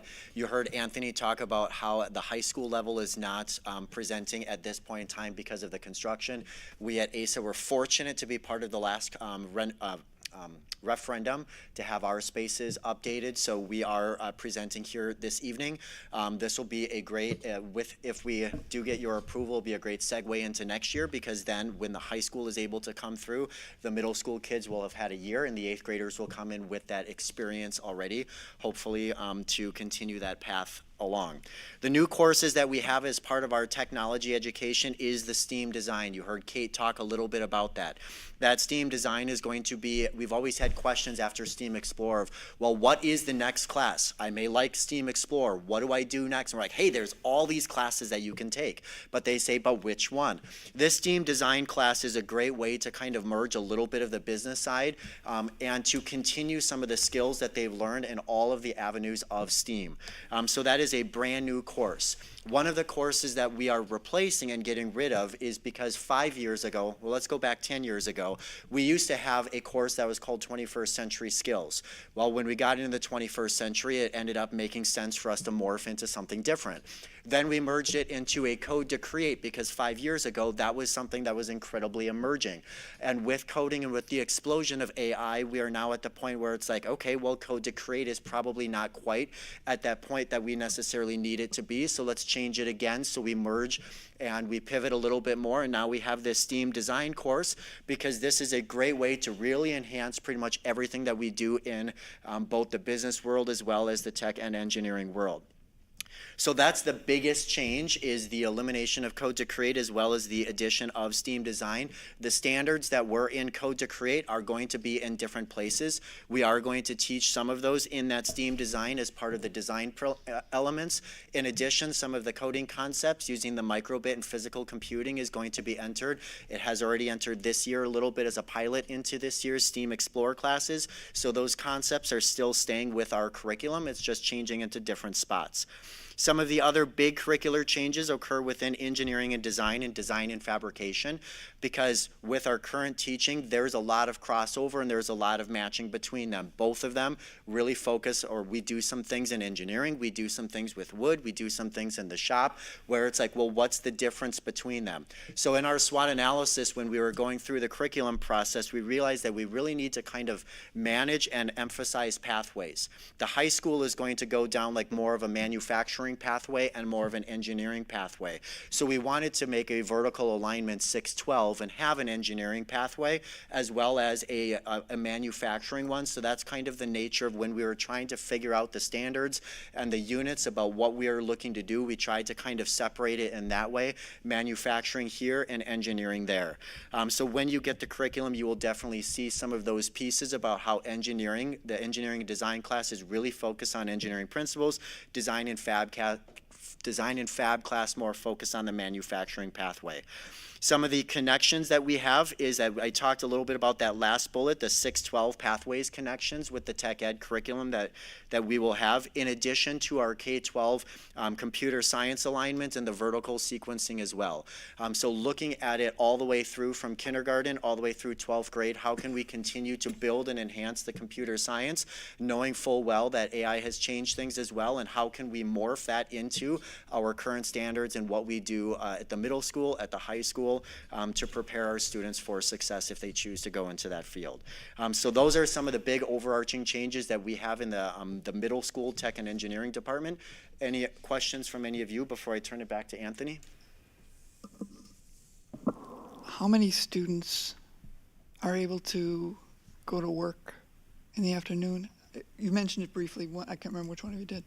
Well, at the middle school, that's not No, part no, of no. our middle school High school. curriculum. High school. You were speaking Okay. about it earlier, so. I can get you an exact number, but there's numerous pathways that students can get to that point. We do have youth apprenticeship, where they're working on a Wisconsin Youth Apprenticeship Certificate, and they are working for a business to fulfill those competencies to earn that. So that would be one way. We also have a separate. They can't hear you. We also have a separate class through our business department that is kind of your traditional just a work release where students are have to accumulate so many hours and meet some competencies there, but they don't earn a certificate. Ben, am I missing any? Those are the two big ones. Yep. I thought you mentioned that. Actually, it was the reverse. It was employers coming into. That was how the conversation was run. Yeah, that was. What is that? That was the youth apprenticeship piece. So employers reaching out in specific areas, like for example, the employer that connected with Ben and I last week was in carpentry. Mm-hmm. And that what number would be associated with that program? Do you know how many current YA students? In high school? This year we have 6. Next year, I'm still making placements, but really hoping to get into double digits next year. What's the high water mark for that? I would say probably 25. Thank you. Yeah, thank you. And I would say that in talking with Ben and looking at just our CTE curriculum in general, our YA programming is an opportunity for improvement. Like we would like to have more students participate in that opportunity. Larry? Yeah, I have a question. And could you go back a couple of slides to the family consumer one? Yep. I think I saw it out there. High school or middle school? Wherever there was, I thought I saw a slide that had Pro Start on it. Oh, yeah. This one, over on the right. Yep, so it's in the flow chart. So Okay. Yep. Tell us what Pro Start is. Can you speak to ProStart? I Ryan? can do my best, Yep. yes. So ProStart is associated with the National Restaurant Association. It's essentially, like, it's not categorized under a CTSO, but it would be kind of like the CTSO in the, like, professional world. It has a really good amount of industry and professional connections, gives students opportunities not only in culinary, but also in management as well, to compete and just network and different things like that. Students have had a lot of opportunities. Ryan DeMars does a great job connecting students on taking different trips and networking and different opportunities. So that's a little bit about ProStart. So if they're taking the courses here, if they go into any kind of a organization that follows, or I assume most places follow a Pro Start, they know all of the background, right? I mean, that's the whole advantage of it. They're being prepared for moving into those careers early, right? So. Yeah, and it has a lot of connection with the technical colleges in our area. A lot of the competitions are actually held at the different technical colleges in our areas to introduce students to those different programs as well, which is really cool. Our school district has generally been successful. Yeah, we've been really successful, especially with the not only the compete aspect, but also just like that networking opportunities. Great. I think, and I might have it backwards, is it serve safe or safe serve? Don't we get that our students? Safe serve? Serve safe. Serve safe. They get that certification, I believe, which is valued industry. It's an industry certification. Yeah, I thought our students got that through that program. They have the opportunity to. They have the opportunity to, yeah.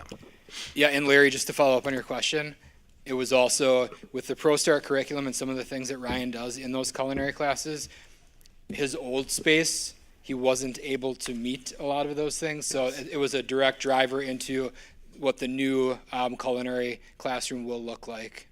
And thank you for making that connection, because I think, again, that's one of those things where, I mean, the spaces that we have available today just won't meet the needs that are out there. So, I mean, I think that, again, justifies some of the investment that we're making in terms of helping provide learning settings that will work. So we have a big following in that particular area too, right? So Yes, we do.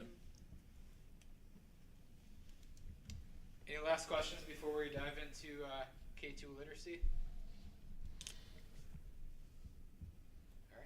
Thank you, CTE team. Thank you.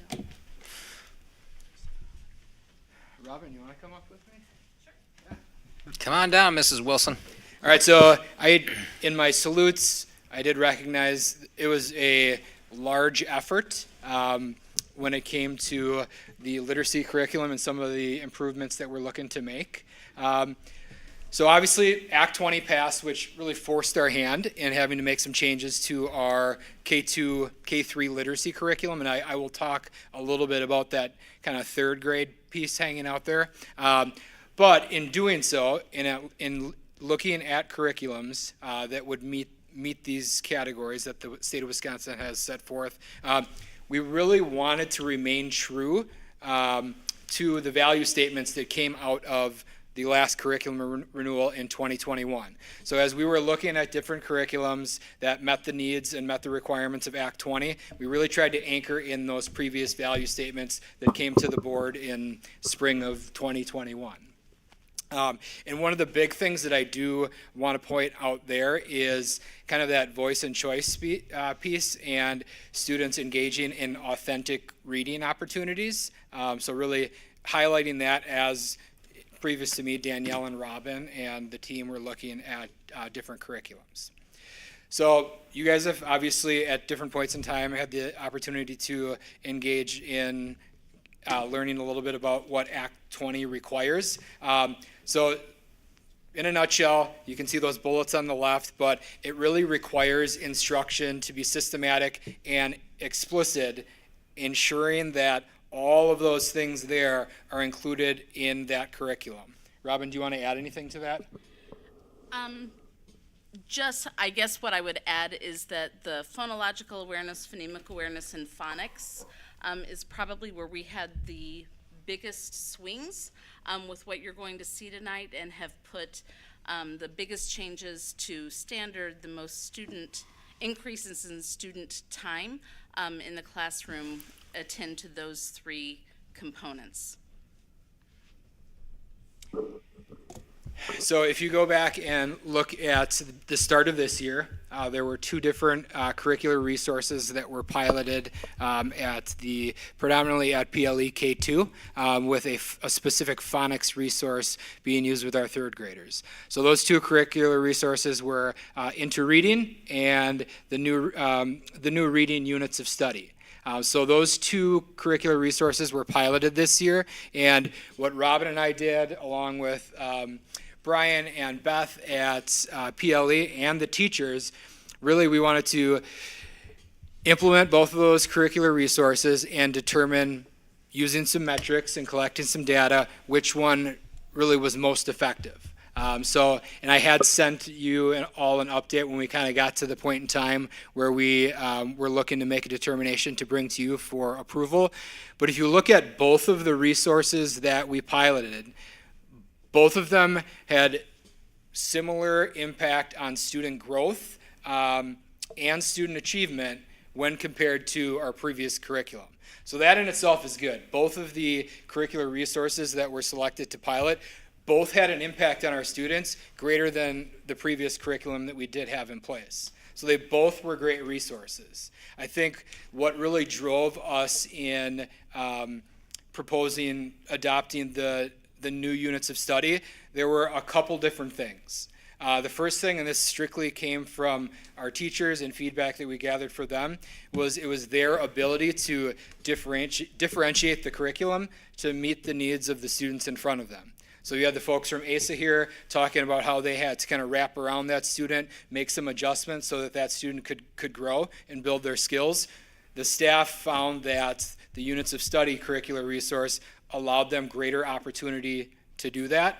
And secondly, with the new units of study, the staff really found that students just spent more time engaging in authentic reading and choice-based books that they had a high level of interest in. And that had been a tenet of our workshop model here in Pewaukee, not just at the elementary school, but up into the high school. So those ended up being kind of the differentiating factors when we looked at all of the data points around which resource should we bring to all of you for approval. What's the dollar amount? I'll get to that. Yep. So really, if you look at the new units of study curricular resource, a couple things I just want to highlight. There is a stronger focus on the building of foundational skills, and Robin talked a little bit about this, that phonemic awareness piece, the phonics piece, decoding. There was a shift from, in the old curriculum, the use of cueing and 3-cueing, which is now illegal with the passing of Act 20, to teaching students how to decode. There's also an increase in the rigor of the assessments associated with the curricular resource, and it is just, from an evidence standpoint, it's better aligned to the most up-to-date evidence when it comes to literacy. And it allows us to kind of retain that workshop model. Anything to add to that? Just that when we talk about decodable texts and leveled texts, what we're choosing as bring to you as a resource allows us to have students gain experience in both. So like with the decodable text, that might be a book that focuses on the vowel team EA, so lots of words with that vowel combination in there so the student has practice to decode that multiple times in one little book. But then they also have leveled readers that allow us to differentiate. That's where a lot of the student choice comes in. So that's where that balance is. Anthony talked a little bit about the differences in time spent reading, that the amount of time students were engaged in reading was an important outcome and what we wanted to look at. According to teacher results, students spent just over 5 minutes a day longer reading in books with the new units of study and UFly that we're bringing forward to you, which sounds small, but over the course of a year, that's 15 more hours in school reading and about an average of about 36 books. So across a year, that's a significant difference and one that was a part of the data we got back from teachers as well. Thank you, Robin.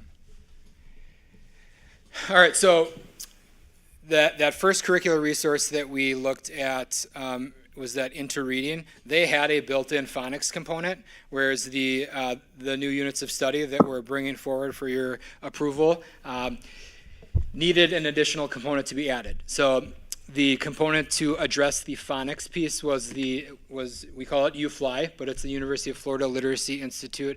It's their explicit phonics instruction program. So it is a structured curriculum, and the nice thing is it has a consistent lesson routines. So in visiting classrooms and you walk in and you see the students that are using UFly, they know the routine.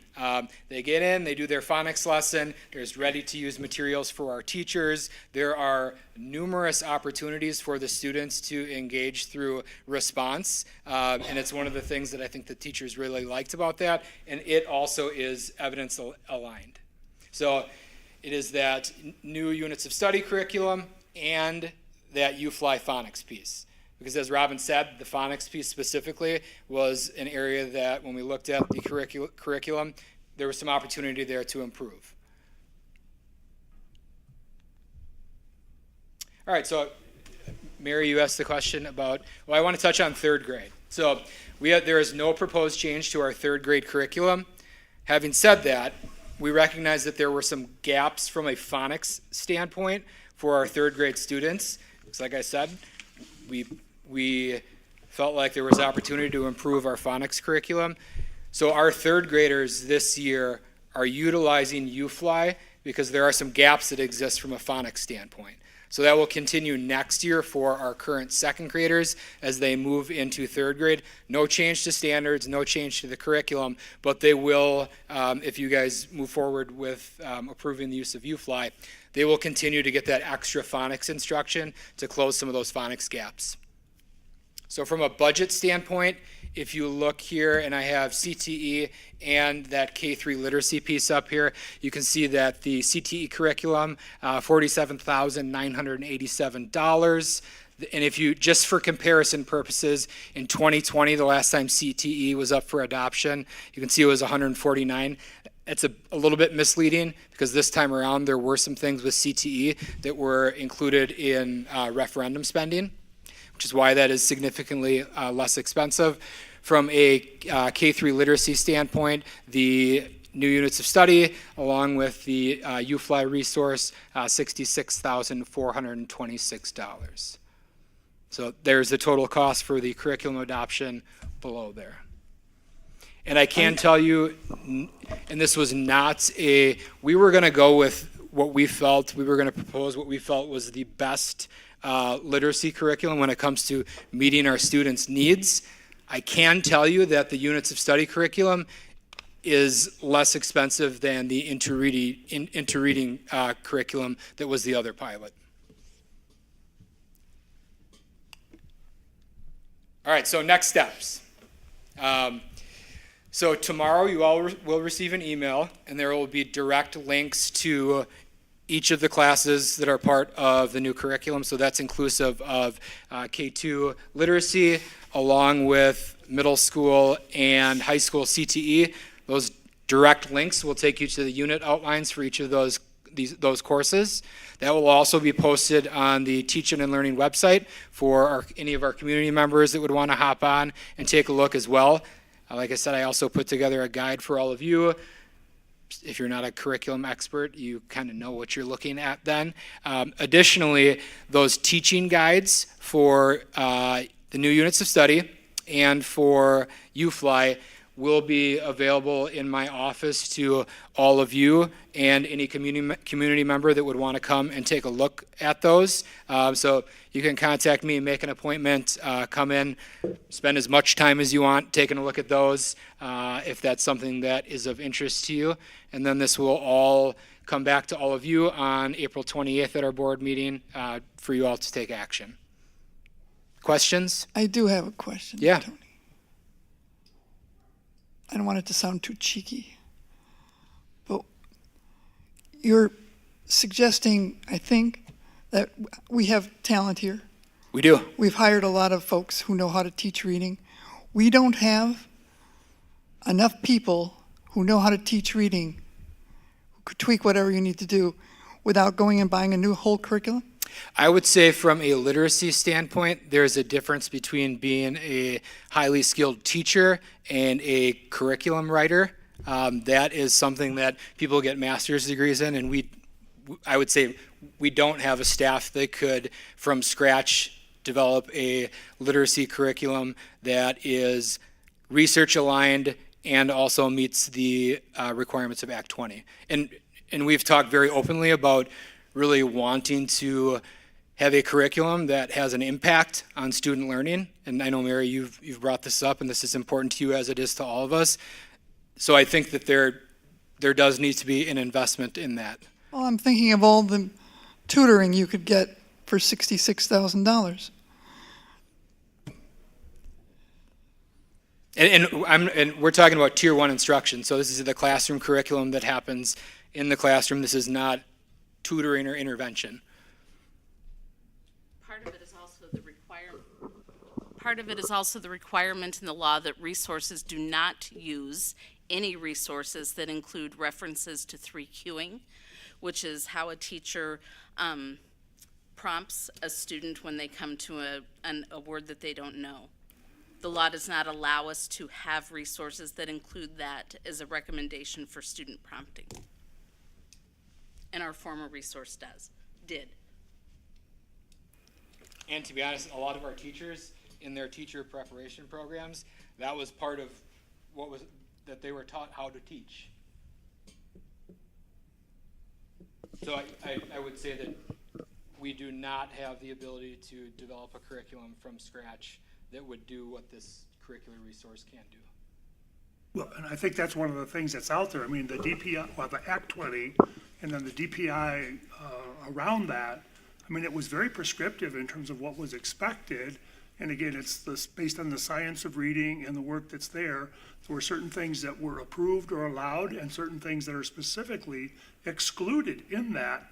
And I think this is a case, though, too, where we have the differences in terms of the people that, or the organizations like colleges that prepare elementary school teachers. Their materials were not necessarily In that alignment. strong Yep. as well. And Yep. hopefully that will get aligned as we go forward with it. So, right? Robin? Yes, and that's another component in the law that we don't directly live every day, but there are requirements in the law about teacher preparation programs. I might be one of the more senior members of the staff, and when I was in college, that's kind of when direct and explicit phonics instruction kind of went out of vogue a little bit, and is just now coming back in. So if you think of like all of the teacher prep programs that people generally, my age and younger, participated in, the phonics background for explicit instruction was really not emphasized. And when Anthony talks about the talent of our staff, and Mary, you highlight that as well, I can't say enough about what our staff has taken it upon themselves, and we have worked with them in learning over the last couple of years before required by the law, and just wanting to do their very best for students. Over the past 2 years, we've participated in PED so that we could be reaching more students and providing for them the phonics instruction that they would benefit from, even before we had the pilot completed and these new resources in place. So you're right, both are important. I think what you just said, well, you tell me if you just said this. Cueing, you were taught in the preparation of becoming a teacher, that was the method you were taught? I wasn't taught that. As a general, But our Primary staff, yes. that was, all right. So those same people are now telling you, you can't do that anymore, you have to do this, and it's going to be a cost to you. How do you know that they're right if they messed you up the first time? You're quite correct about the phonics. We used to teach phonics all the time. They dumped it. They came in and said, you're not doing phonics anymore. Those are the professionals that are guiding you. I'm just kind of puzzled because you're on the ground. You deal with students every day.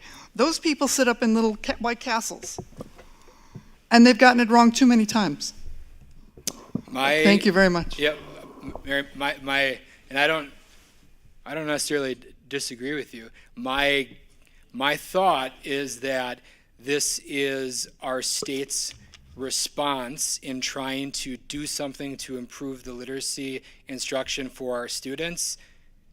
From what we've talked about, like the stagnation and growth in literacy, this is what they believe to be the best route in order to move that needle. And unfortunately, there are just some things that, regardless of what our teachers, myself, Robin, and I think, like it's the law and we have to do it. But there are lots of good things in this particular law. I would agree. I mean, I think they use the term the science of reading, though. So, I mean, I think, again, it's one of those things where some of these things kind of swing back and forth, but I mean, this is now accepted, and I believe that there's other states that have also adopted similar regulations or rules or legislation regarding the use of that tool, and probably Christy can respond to that. I mean, because again, across the country, I mean, teachers are, being trained, need to be trained on this, and it is now the probably the de facto standard that's out there, so. I do have 2 other questions, though, for you, and I know I talked briefly to Robin about this, and I'm putting on my change management hat at this point. I mean, again, we have to have mechanisms or systems in place to help make sure that our teachers are making these transitions. And, I mean, did you get sort of input or feedback from the teachers themselves relative to making the transition, any ideas or suggestions that they had to prepare them for making that change? And if Brian or Christy. I can say, just generally speaking, the heavy lift that our elementary literacy teachers have had to make has been incredible.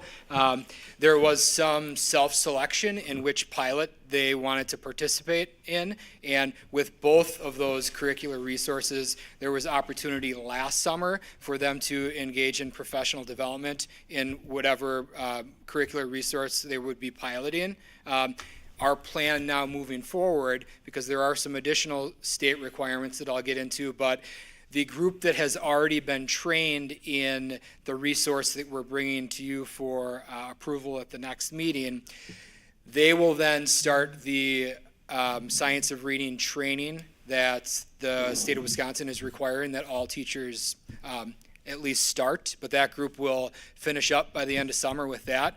And the group that this curricular resource will be new to this summer will be engaged in professional development specific to that resource so that they are prepared and ready when students show up on September 1st. And Christy, you have to jump in because I think you bring a set of credentials. So give us a little bit about your credentials and then what your thoughts are as to what we've accomplished in the course of this year, I guess, if you will.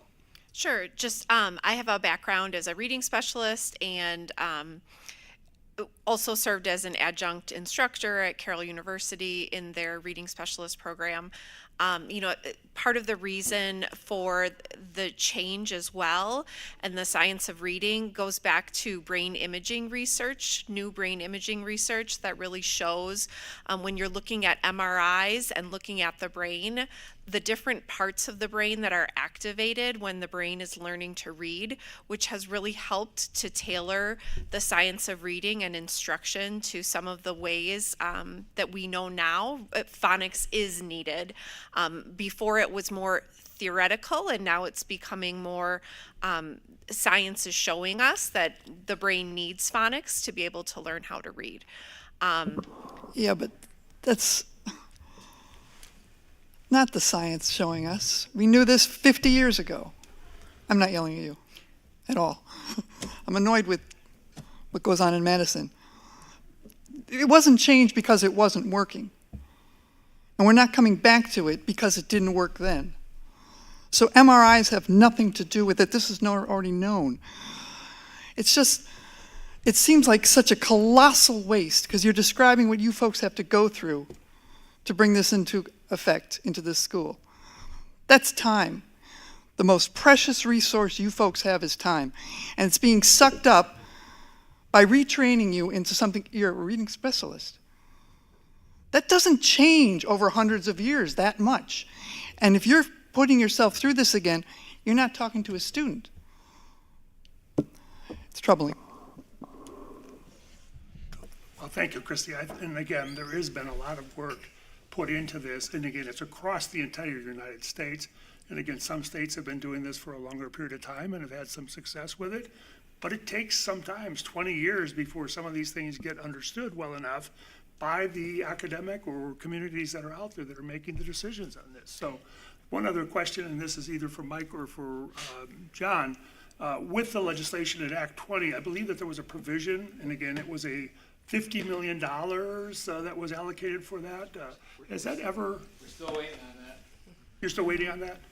It hasn't been, well, one, the $50 million is not nearly sufficient to cover the cost. So I don't. $50 million intended to fund some of these things because as a district, we either have bought some of the materials or we will be buying the materials, but we're not getting any funding from the state in terms of supporting Act 20, right? So it's currently completely unfunded because there was 50 million approved, but the legislature has not released any of those funds. And the costs of implementing Act 20 are far exceed the $50 million that was approved as part of the law. And my understanding is if they don't release it before the end of June, that money will go away. It will not be available for any school district in the state. If that's my understanding. John, you might know. Yeah, I believe at the end of the fiscal year, it just reverts to the general fund if it's not been dispersed or released. I personally saw those resources being used at PLE. The children were extremely engaged, and I think the proof is the fact that they're wanting to read more, and they are reading more books per year because it's more enjoyable. And although phonics wasn't in vogue for a while, I personally am very happy to see that it is being brought back in, because I did think it was a successful way of teaching our kids to read. So I'm very happy to see that part. But yeah, I did see it at PLE, and I thought the kids' reading ability was amazing. Yeah, and someone who does not have an early elementary background at all, I was able to visit every single teacher's classroom and see them implement one of the two resources. But I think the thing that I was most impressed by was seeing the phonics instruction, and I feel completely comfortable saying this. Like, some of our students, our elementary ed students' knowledge of phonics, it was greater than mine. I was like, oh, so that's what that is. But I was blown away. Like, our third graders now that previously did not have that, I just was really impressed by their growth over the course of the year. I just want to commend the work that's been done. It's a lot of work. There was an intentional decision to be made to run a pilot this year. This law was rolled out on an incredibly short timeline and kind of, in my opinion, an unreasonably short timeline, putting districts in a position to quickly go find a resource that was in compliance. Not the best way to make good decisions. We made the choice to run a pilot with two resources that met the requirements of the law, so that we can make a good decision for the long term versus rushing a decision. And so I think we learned a lot through this, and I just commend the high level of professionalism and the amount of work that went into this. I agree. I can't imagine the work that you guys completed over the past year. I know you have a team, so I'm really glad Anthony gave them a shout out this evening, but we appreciate you. I'm excited for Robin not to have to think about this at some point in the near future. Because I came in halfway through. Robin had been in it before me, so. Robin is also excited. But I have to acknowledge the work of Carrie Rodolfi, all of our reading intervention teachers who've also carried part of the ball, Bryn Jakubowski, and every teacher who piloted, because half of them knew that the resource they were putting all of their time into was not going to be chosen, and they just went in with complete dedication, both feet, and spent a great deal of time ensuring that our kids were going to get what they needed, even if the resource they were using might have had some shortcomings. So I just really have to tip my hat to all of them. All right, thank you. Thank you. Thank you. All right, next up, our 4K program partnership with WCTC. Yeah, so a quick history lesson going back, and it's in the memorandum, it's in your materials. When the 4-year-old kindergarten program was started in the 2008-2009 school year, there were several off-site partners that were included as part of this program. This was done by the school district in large part to try to work with parents and their daycare environments to try to augment that side of having 4-year-olds in school. Over time, all but WCTC were eliminated as off-site programs due to inconsistencies with the curriculum that was delivered. You can have a lot of turnover in those places. It's very difficult to manage that consistency with curriculum delivery for off-site locations. WCTC, and this is through no lack of trying, they've been very conscientious about working to keep a certified teacher in there. But the fact of the matter is they've had regular turnover with teachers year over year, as well as program directors. And as we moved and have had a highly successful implementation of our thematic 4K program that's really been producing excellent results, and the evidence that we've seen that our students coming from the WCTC program as compared to students moving through our own program, that they're just not as prepared for 5K. It is not a large number of students, and Brian or Robin can help me. It's somewhere year to year, 5 to 10-ish kids who, 7 to 9, somewhere in that realm of the number of students who typically attend the WCTC program. For Brian to be standing up in front of parents at 4K Roundup and saying this is an equivalent program to ours feels disingenuous, because it's not. And we also have, with some of the decline in enrollment, we have some space. And why does that matter? We're able to free up a classroom that we are going to turn over to Champions Daycare so we can expand the capacity of Champions for that wraparound care for students. So it's our recommendation that we eliminate our partner agreement with WCTC. We did have a sit down. We had a nice meeting with them.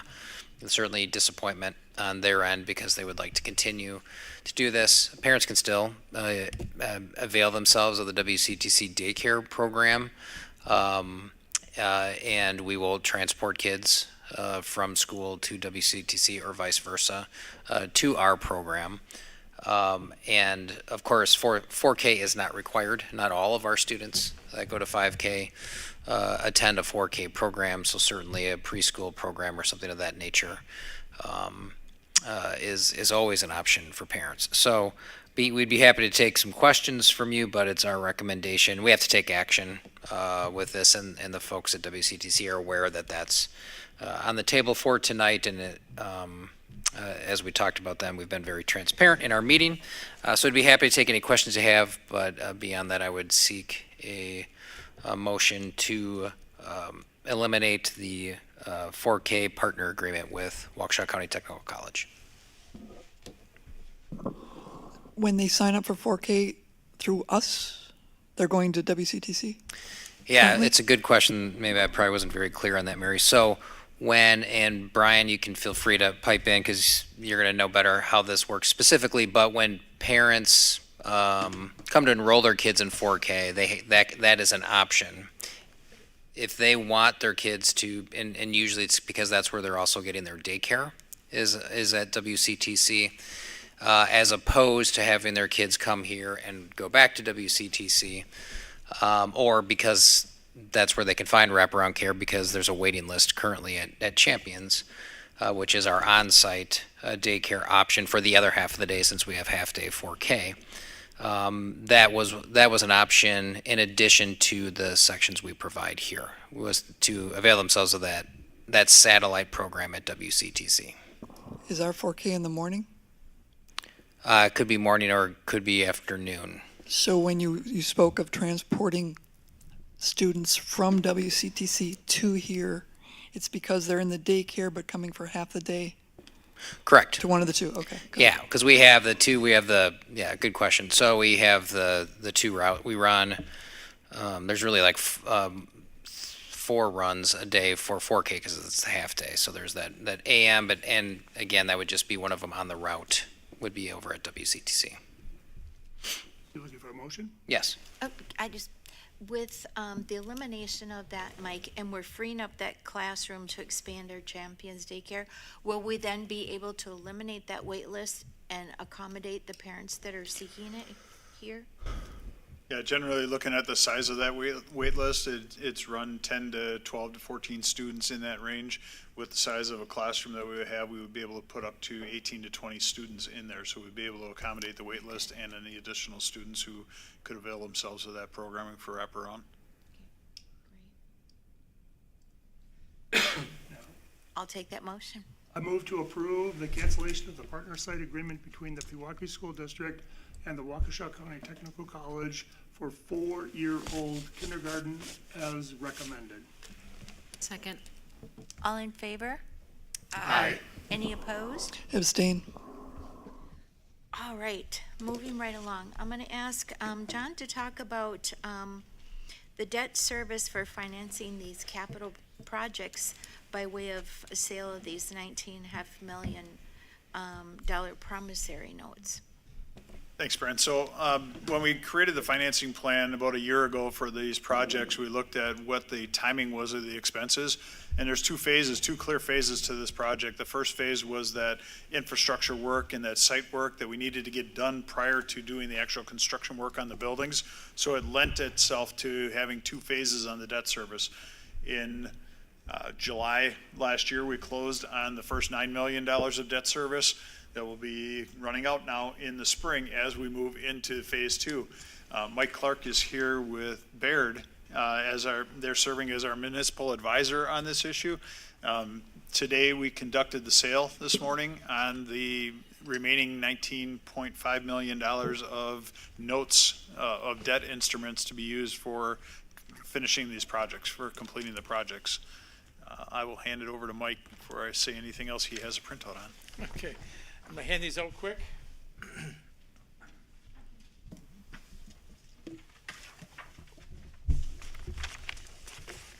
So is this a good time to hit the market on this or not? Good day in a bad market. Okay. A nice way to probably put it, so thank you. We weren't sure when a good market was gonna occur. Weeks.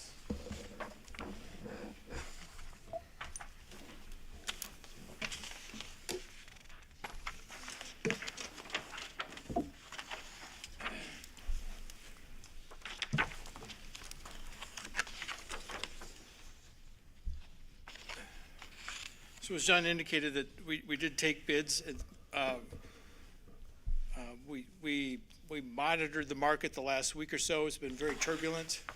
It's been up and down. Obviously, everybody watches the stock market, but the bond market has been just as volatile, if not more volatile. We got some positive tones today, some positive movement.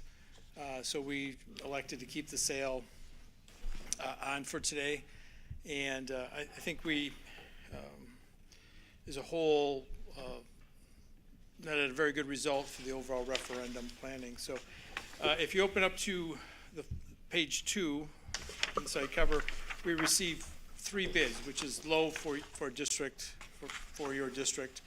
It just shows some of the lack of participation in the market. BOK Financial Services, Bank of Oklahoma, was the winning bidder at just under 4%. Our POS, which is our preliminary numbers, we were using 397, which was a touch conservative at the time, but close to that. So from a planning standpoint, in terms of structure, future payments, we're right in line with that. A few weeks ago, we were probably 25, 30 basis points lower. But again, the need for funds to pay bills and things like that. So received 3 bids, which again was below, but there's just not a lot of participation right now given some of the uncertainty. Moving to page 3, these are general obligation promissory notes. The amount of 19.5, which was stated. The settlement date would be May 7th. This is the date the district will receive some funds, all the funds. We'll work with the district on that as far as the wiring of those funds. The maturities will be 27 through 33. First interest will be March 1, 26. Call date on this issue will be March 1 of 2032. Moody's affirmed the district's AA2 rating, which is an excellent rating.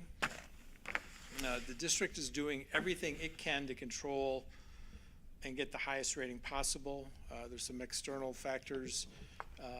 If you had $1 billion of valuation between now and the next time you issue debt, that would help.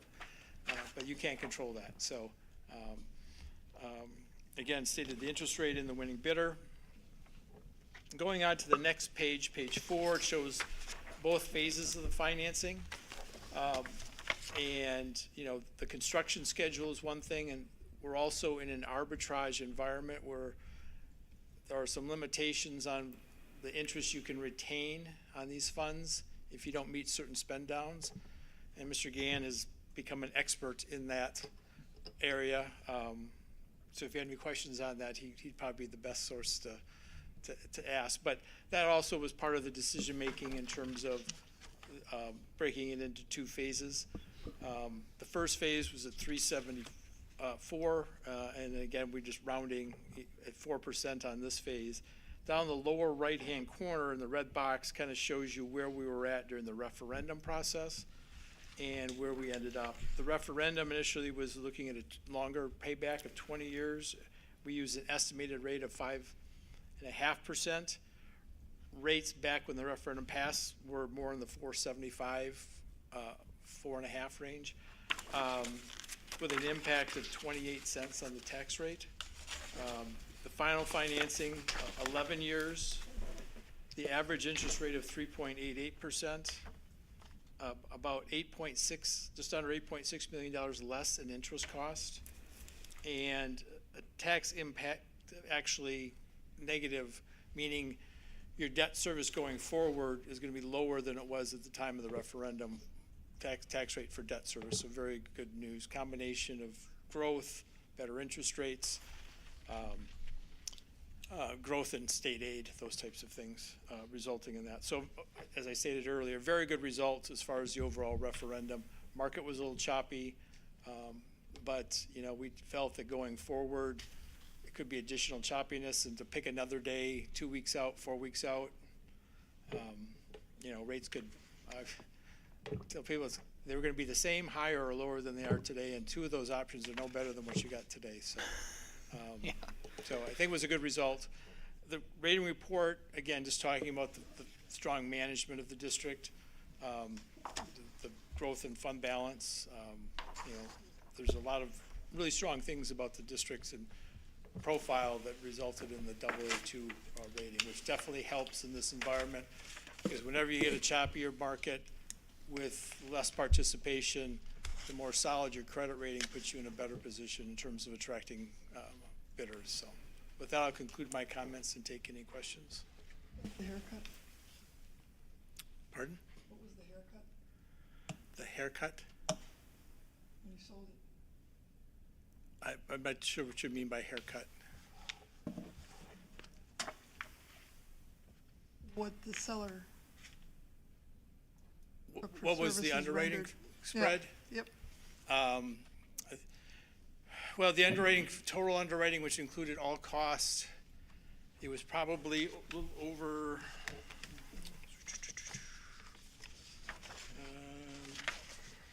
do you have that with me? I think it was around 1.3 was the total underwriting fee, which that covers all the credit rating, bond counsel, all other fees. The district will receive the full $19.5 million for projects. And again, the winning bidder, includes that spread, and it's reflected in the interest rate that they. Is it 1.3? Are you giving me percentage or millions? 1.3%. Thank you.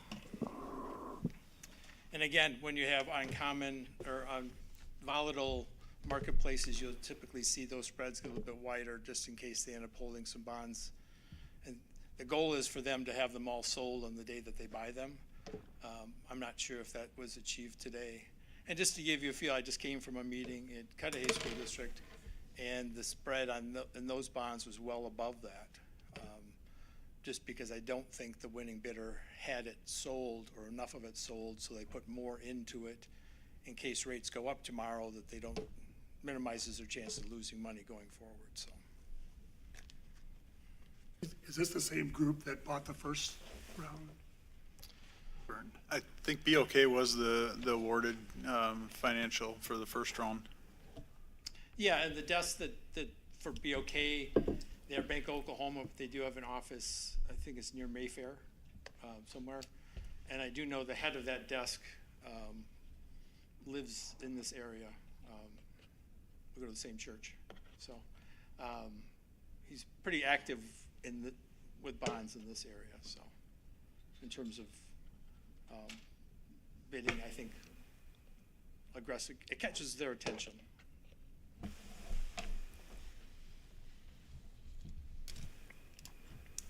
But it's also reassuring, that they thought we were a good investment, right? So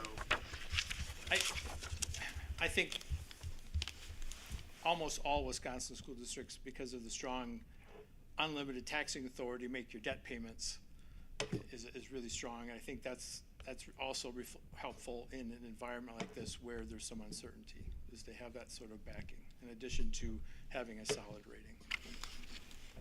Unlike Illinois or some other states where they don't have as strong a backing. Right, other than, as we know, though, there's like a lot of districts are going out for operating referendums which means that their funding is not necessarily in great shape though, right? So, Well, and especially when you consider some of those are non-recurring, so that continuity of funding, but it is a separate taxing authority know, for your yeah. debt.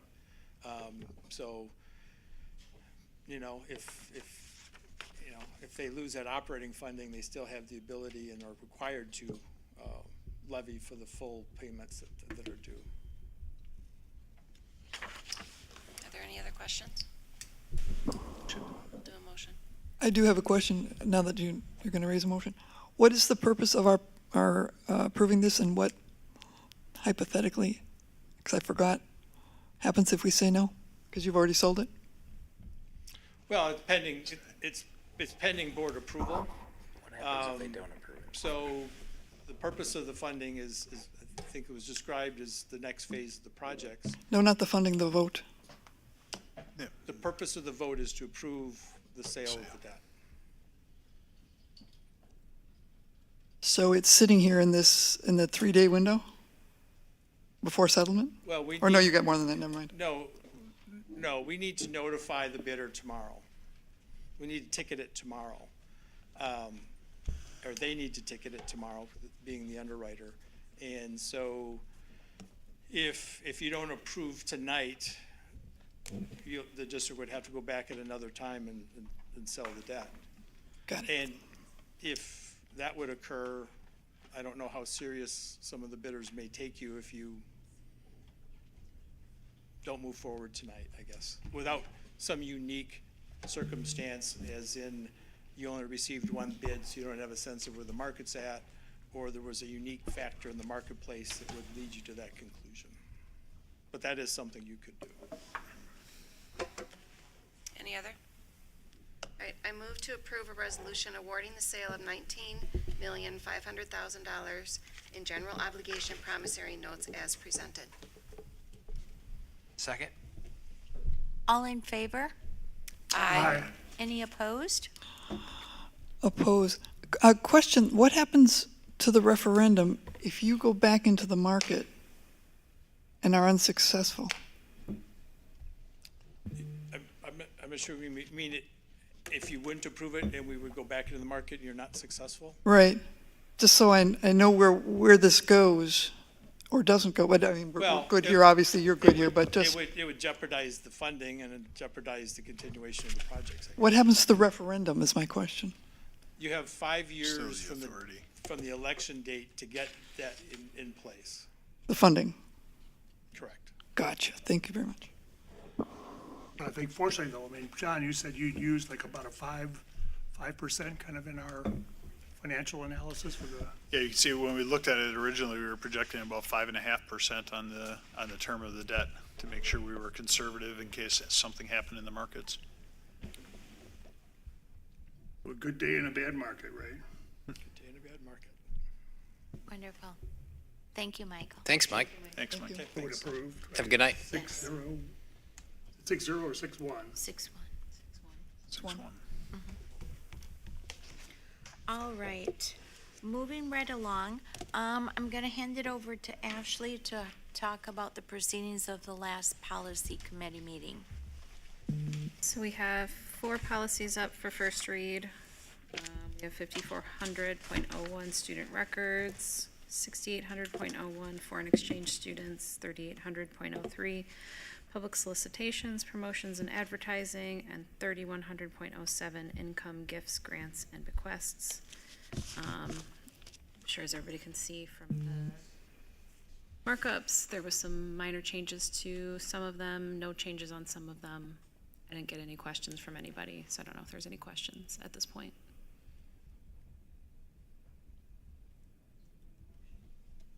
No, we don't need a motion at this point, but before that next policy committee meeting, please reach out to Ashley if you do come up with any questions on those policies.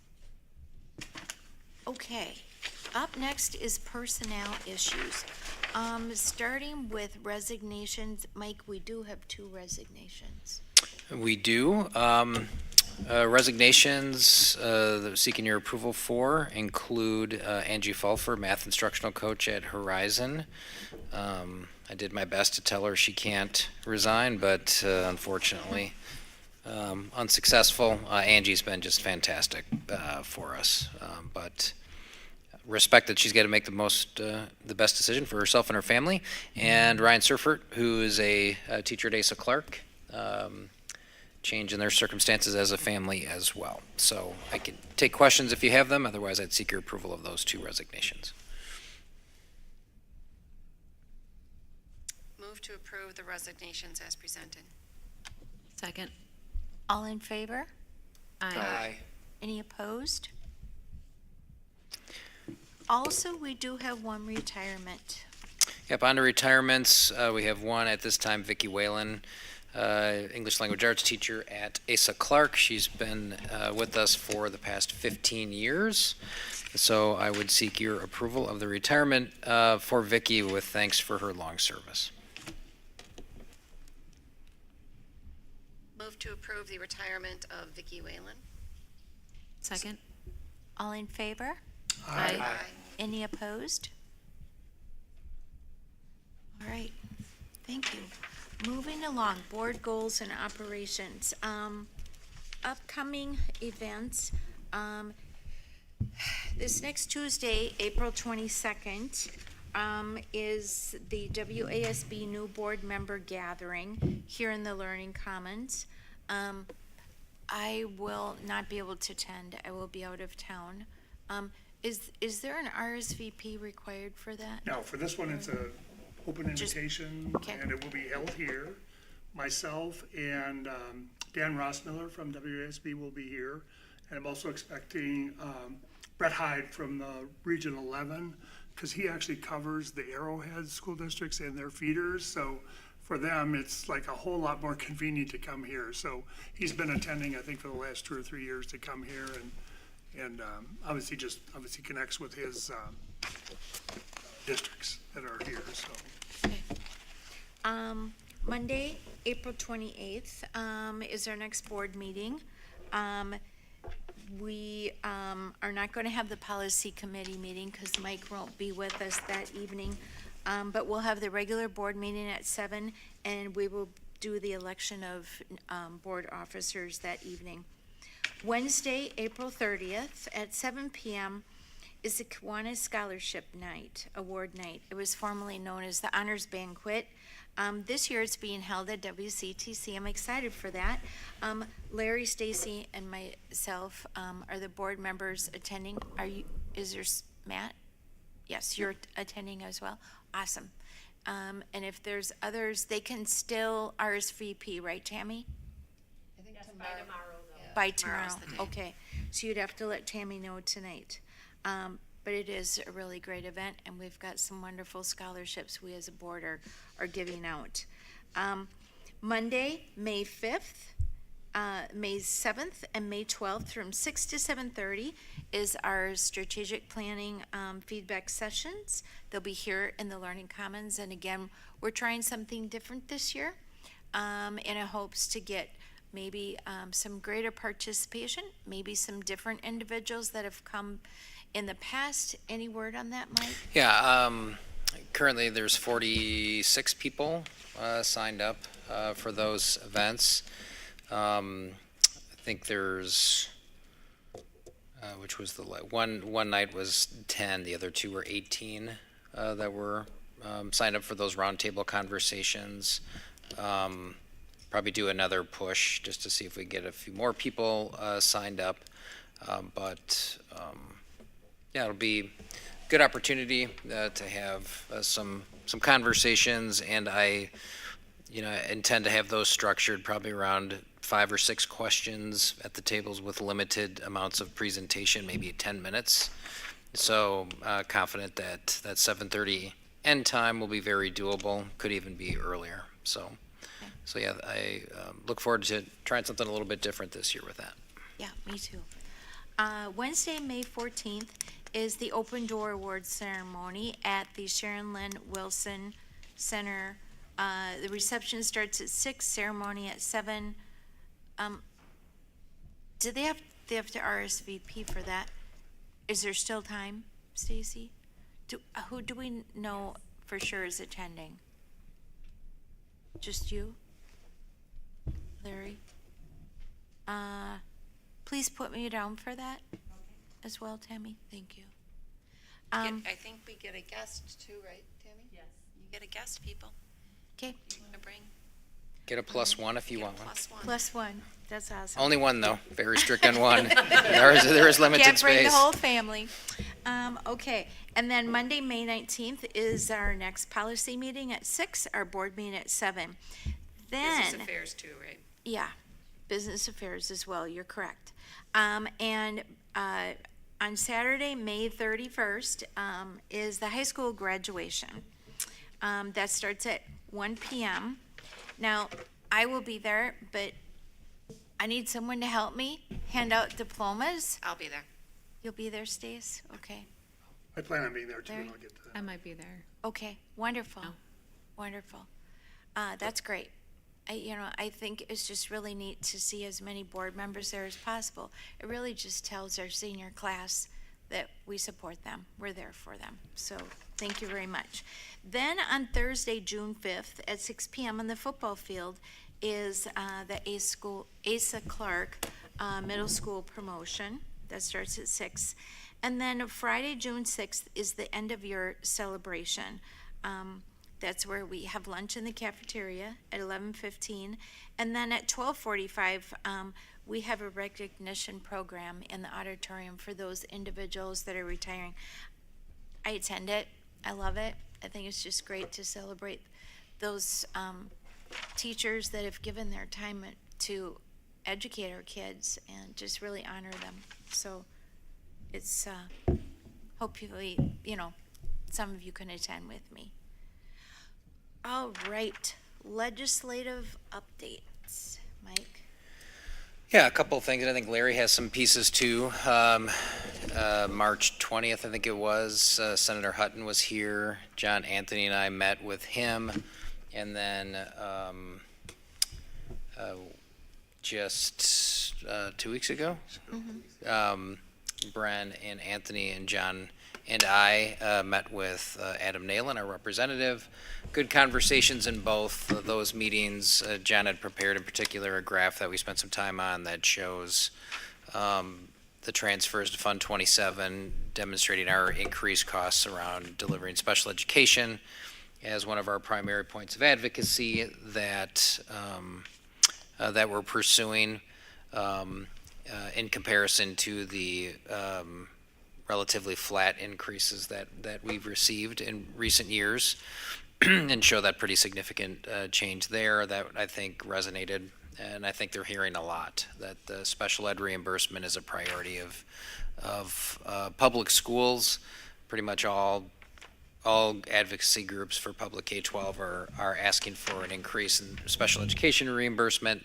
That's an important one because it really benefits everybody. The higher the special ed reimbursement percentage, that's that much less money that we have to transfer from our general fund to cover those costs. In addition, we talked about inflationary increases of $415 per pupil increase in year 1 and $430 in year 2 is what we're advocating for, which is the same as SWSA. I believe it's the same as WASB as well. So those are some things we talked about in terms of funding. We also spoke to them about a bill that is a bipartisan bill that's currently circulating for educator pipeline, allowing cleaning up some issues that in the past has prevented the ability to hire retired annuitants. So there's a shortage of workforce in education. We experience it primarily in specialty positions. We're talking special education teachers, technical education teachers, pretty much anybody that you saw up in front of the room tonight, as well as math, science, physics. Those are things that are hard to find. So the ability to tap into retired teachers can be really helpful. So that's something that I think has a pretty decent chance to go through. I know Representative Nalen said he would for sure support it. So those are some of the topics that we spoke to them about. We tried to get a little insight into the biennium process. John's making projections with the budget using all the information that we have. These conversations are part of gathering that information, past experience, what we're hearing from others in the state to make a conservative estimate as to what our revenues might look like for next year. Typically, we would see the biennium budget bill approved in June. We're hopeful that that will happen. We heard from one of them that he hears more appetite for not getting a budget done, being stronger than it's been in the past. There's complicated things like some Supreme Court cases, one around the governor's line item veto that extended the 325 per pupil for the next 400 years, which is not unprecedented. There's things done under Democratic and Republican governors similar, using that line item veto. But that's the issue before the Supreme Court, and also Act 10 pieces are before the Supreme Court. So I think all of those things are kind of factors, and obviously we all are well familiar with a partisan political environment that exists in Madison. We're hopeful that a budget gets done in June, but we did, in not too distant memory, we had something that took all the way till October before that was completed, which makes it challenging. So those are the products of our conversations. I don't know if anybody else has anything to add about that. Other than I think it's great that they were able to come and meet with us. I mean, Rob is our new person, if you will, but as we know with Nayland, I mean, he's actually a resident of the district. I think he's got 2 or 3 kids here too. And Yes. Very engaged, very involved from our facilities and very supportive from a lot of things. But he said he doesn't necessarily do a lot of education bills specific, but he's supported the robotics stuff for literally a long, long time out there too, so. And quite frankly, he's young. I mean, he like graduated from Carroll University in 2008 or something, so relatively young. And Said this is his 6th budget cycle. Yeah. what's that? His 6th budget cycle in this role. And he said he kind of came into the middle of the first one, so he'd say that kind of his 5th. So can I add to or something? Yes, something? jump in. I passed out, I didn't bring enough copies because there was like a few things that are out there. So I did attend the Wisconsin Association of School Boards Day at the Capitol, and we did actually meet directly with Adam Nayland. He was in the office that day, so there was myself and a couple of other people from Elmbrook were there with me. So that was good. We had a great conversation with him, and I explained to him the basic talking points on the issue number 1 and issue number 2, so that was part of it. Rob Hutton was not in the office that day, but we did speak with one of his staffers, Mark, and again, very attentive, very involved with that. But Rob's districts included West Dallas, West Milwaukee. I think they had like 6 or 7 people there with them that day in terms of going up there. And my point in handing this out, I mean, there's like a front and a back to it. So the front part of it really talks about the things that, again, the Wisconsin Association of School Boards, School Administrators Alliance, SWSA, the School Business Officials Group, and Rural School Alliance. I think there's either 5 or 6 groups that absolutely support these two items in terms of the asks from the education sector, if you will, K-12 education in the state, to get additional funding for that. Some of these things are out there because, again, with the special education, we're at around that 30%-ish, and we would like to move it up. I mean, ultimately to 90, but we don't know that, we know that that's not going to happen, but at least to get it there. And just FYI, the private schools do get the 90% funding for special education. So some of the discussion around that, how do we make that happen? And then the spendable resources, and this is always the hard part. I mean, there's a lot of people sometimes assume that, well, oh, we're going to get inflation adjustments. Well, that hasn't happened until since 2009 or something. So that's why we're kind of sitting here. And if you've noticed across the state, a lot of school districts have had to go out for operating referendums. Some of them get passed, but also in many cases, they have to go out 2 or 3 times. And that takes a lot of administrative time, a lot of administrative resources to do that. And I don't know, did Heartland Lakeside, did they get their operating referendum approved? No. I don't know. So they are really going to be hurting. And again, there was an article about that their community, I mean, they actually had a fundraising. The parents in the community went out and raised funds for a music teacher so they could continue to have a music teacher in their schools and sort of stuff. So, I mean, there's things that are happening out there that are weird. And again, around the state, about maybe less than half or around half of this referendums got approved, but many of them didn't get approved. And so that's going to start to hurt, I think, a lot of schools around the state with that. So keep that in mind. The other diagram that I circulated to you on not this past Friday, but a week ago, I attended, first time ever in my life, you guys gotta understand this, first time in my life that I'm getting involved. Actually, it was also the first time I attended the Wisconsin Association of School Boards Day at the Capitol. But I went to the Joint Finance Committee, which has about, what, John, 10 or 12 people, or 12 to 15 people that are there. They are made up of representatives from both sides, and it was from the Assembly and the Senate lead this activity. And just for reference, so the actual program part of it started at 10, or was supposed to, starts at 10 o'clock. I got there at 7:30 in the morning. I was number 70 on the list of people waiting to get into the door. So not till start till 10, I get there 7:30 and I'm number 70 on the list in terms of waiting to get in. So that was part of it, and you either had to fill out a form if you were going to actually test or provide information to them, testimony, I guess, if you will, or if you're going to just submit written materials. So I just was there mostly to attend. I did not plan to speak. But the way it's set up is in this big room at the State Fair Park. They had 3 microphones set up. People were given 2 minutes to speak as individuals, and so there was a person that was keeping track of that. So every single 3 microphones, and it was going continuously from 10 a.m., and I left around 4:15 or so that day, but it was literally nonstop. If you were a group of 3 or more, you got up to 5 minutes, if you will. Nonstop, there were no breaks, no lunch, no nothing. I mean, the people from the state offices and legislators that were there, it was just go. I mean, if they had to take a potty break, they had to do it and step out. Fortunately, all of the material, this is actually from the Wisconsin Eye, those sessions are videotaped and recorded. So if you want to go out there and listen to it, but I think there was some really good presentations on the part of the school districts in southeast Wisconsin. So if I did my math roughly correctly, it looks like there were maybe about 230 some individuals spoke in West Allis, and then it came out maybe about 70 something at Kaukauna. They have 2 more sessions, one in Wausau and Hayward, I think is another one.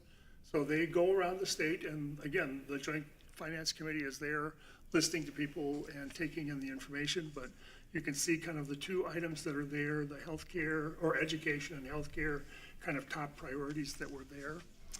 And then just for reference purposes, and I think we had maybe about a couple hundred people at the day of the Capitol for the School Board Association.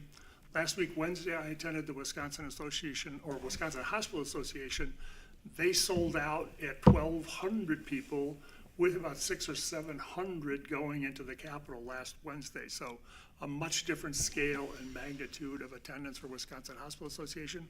They're there, same thing. I mean, the hospitals around the state are running into financial difficulty because the operating margins are like 1 or 2%.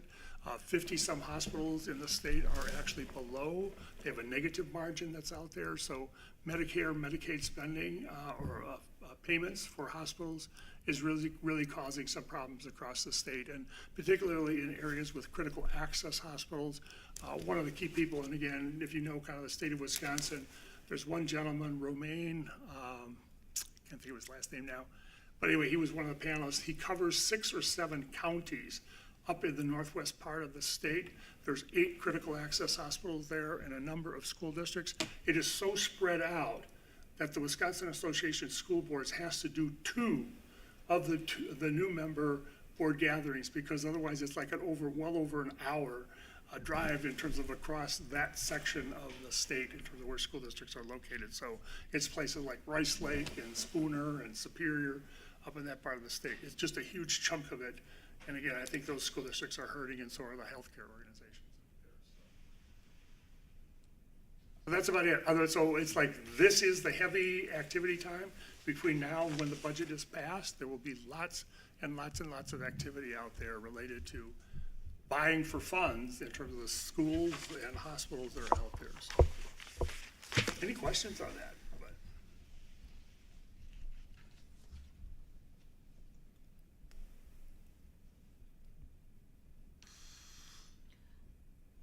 Okay. Strategic planning. I think we covered it under the events. Next, the non-discrimination language. We did do just a minor change, actually take out some wording, and I'll give Mike time to go Yeah, to it's reference that. in your memo, and the reason this is coming forward is this is a change that the board can consider to your standard non-discrimination language that's in the majority of your policies. I'm just estimating, I don't know, 80-90% of your policies probably have this statement in it. So what you're presented here with is really trying to balance some things. There's been some recent direction from the White House regarding regarding civil rights applications, and the terminology in here of gender identity is something that is recommended to be stricken by some of the legal advice that we have. It is up to you whether or not you want to do that. But in balancing that with the White House direction, there is also case law that talks about non-discrimination for individuals that would fall under that label. The legal advice is that the term itself is really legally superfluous. That's the phrasing that was used, because this would be really covered under the reference to sex and as a part of non-discrimination. So, obviously this board and this district is committed to non-discrimination against all people. But as you're trying to balance, in some ways, a little bit of conflicting direction between the judicial system and the executive branch, this was a recommendation for you to consider. It's being brought to you in this case because either we can address this through our regular policy committee process, which for some policies would mean this would just be kind of addressed as policies come forward over the 4 to 5 years that policies go through our cycle, or the board could just take action to just amend your boilerplate non-discrim language, and we could go ahead and make those changes. So I'd be happy to take any questions you have, but that's what's being brought forward to you.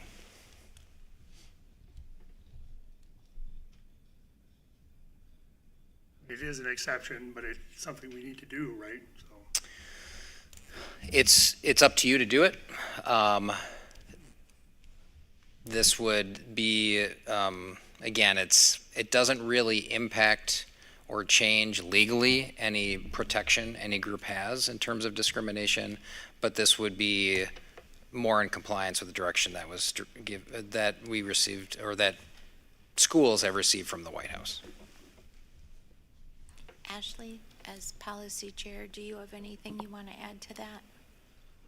I know when we discussed it, my suggestion was just to, if we have to do it, we should just do it and do all the policies right away, instead of just waiting and trying to cycle through. That just makes made more sense to me. sense. A standard paragraph that we. Yeah. Take it out of everything. It's gonna mean some work for somebody to do it, but, so, Pretty sure AI could do that.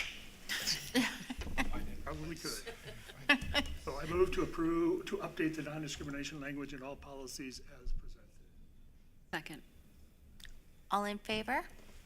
Aye. Aye. Any opposed? All right. Tammy, any comments from citizens? No comments from citizens. All right. Lastly, at our last board meeting, we went into a closed session to consider this reduction in force. And we already discussed it. We can either go into closed session, otherwise, if no one has any questions and we're ready to just move forward with this, we can avoid closed session and just take care of it now. Does anyone have any questions about this? one teacher that is. Right, it's Part-time. the part-time Chinese position. Point three. Correct, and so if you wanted to have any confidential discussions about this, we could go into closed. If you don't have further questions or need for discussion, then you could move ahead and act. We gave preliminary notice. It was actually took the last time per the requirements, and so this would be final notice. Does anyone have any questions? Just for reference purposes, we did this exact same thing last year at this meeting in terms of we just did not go into close, we just moved to approve it, so.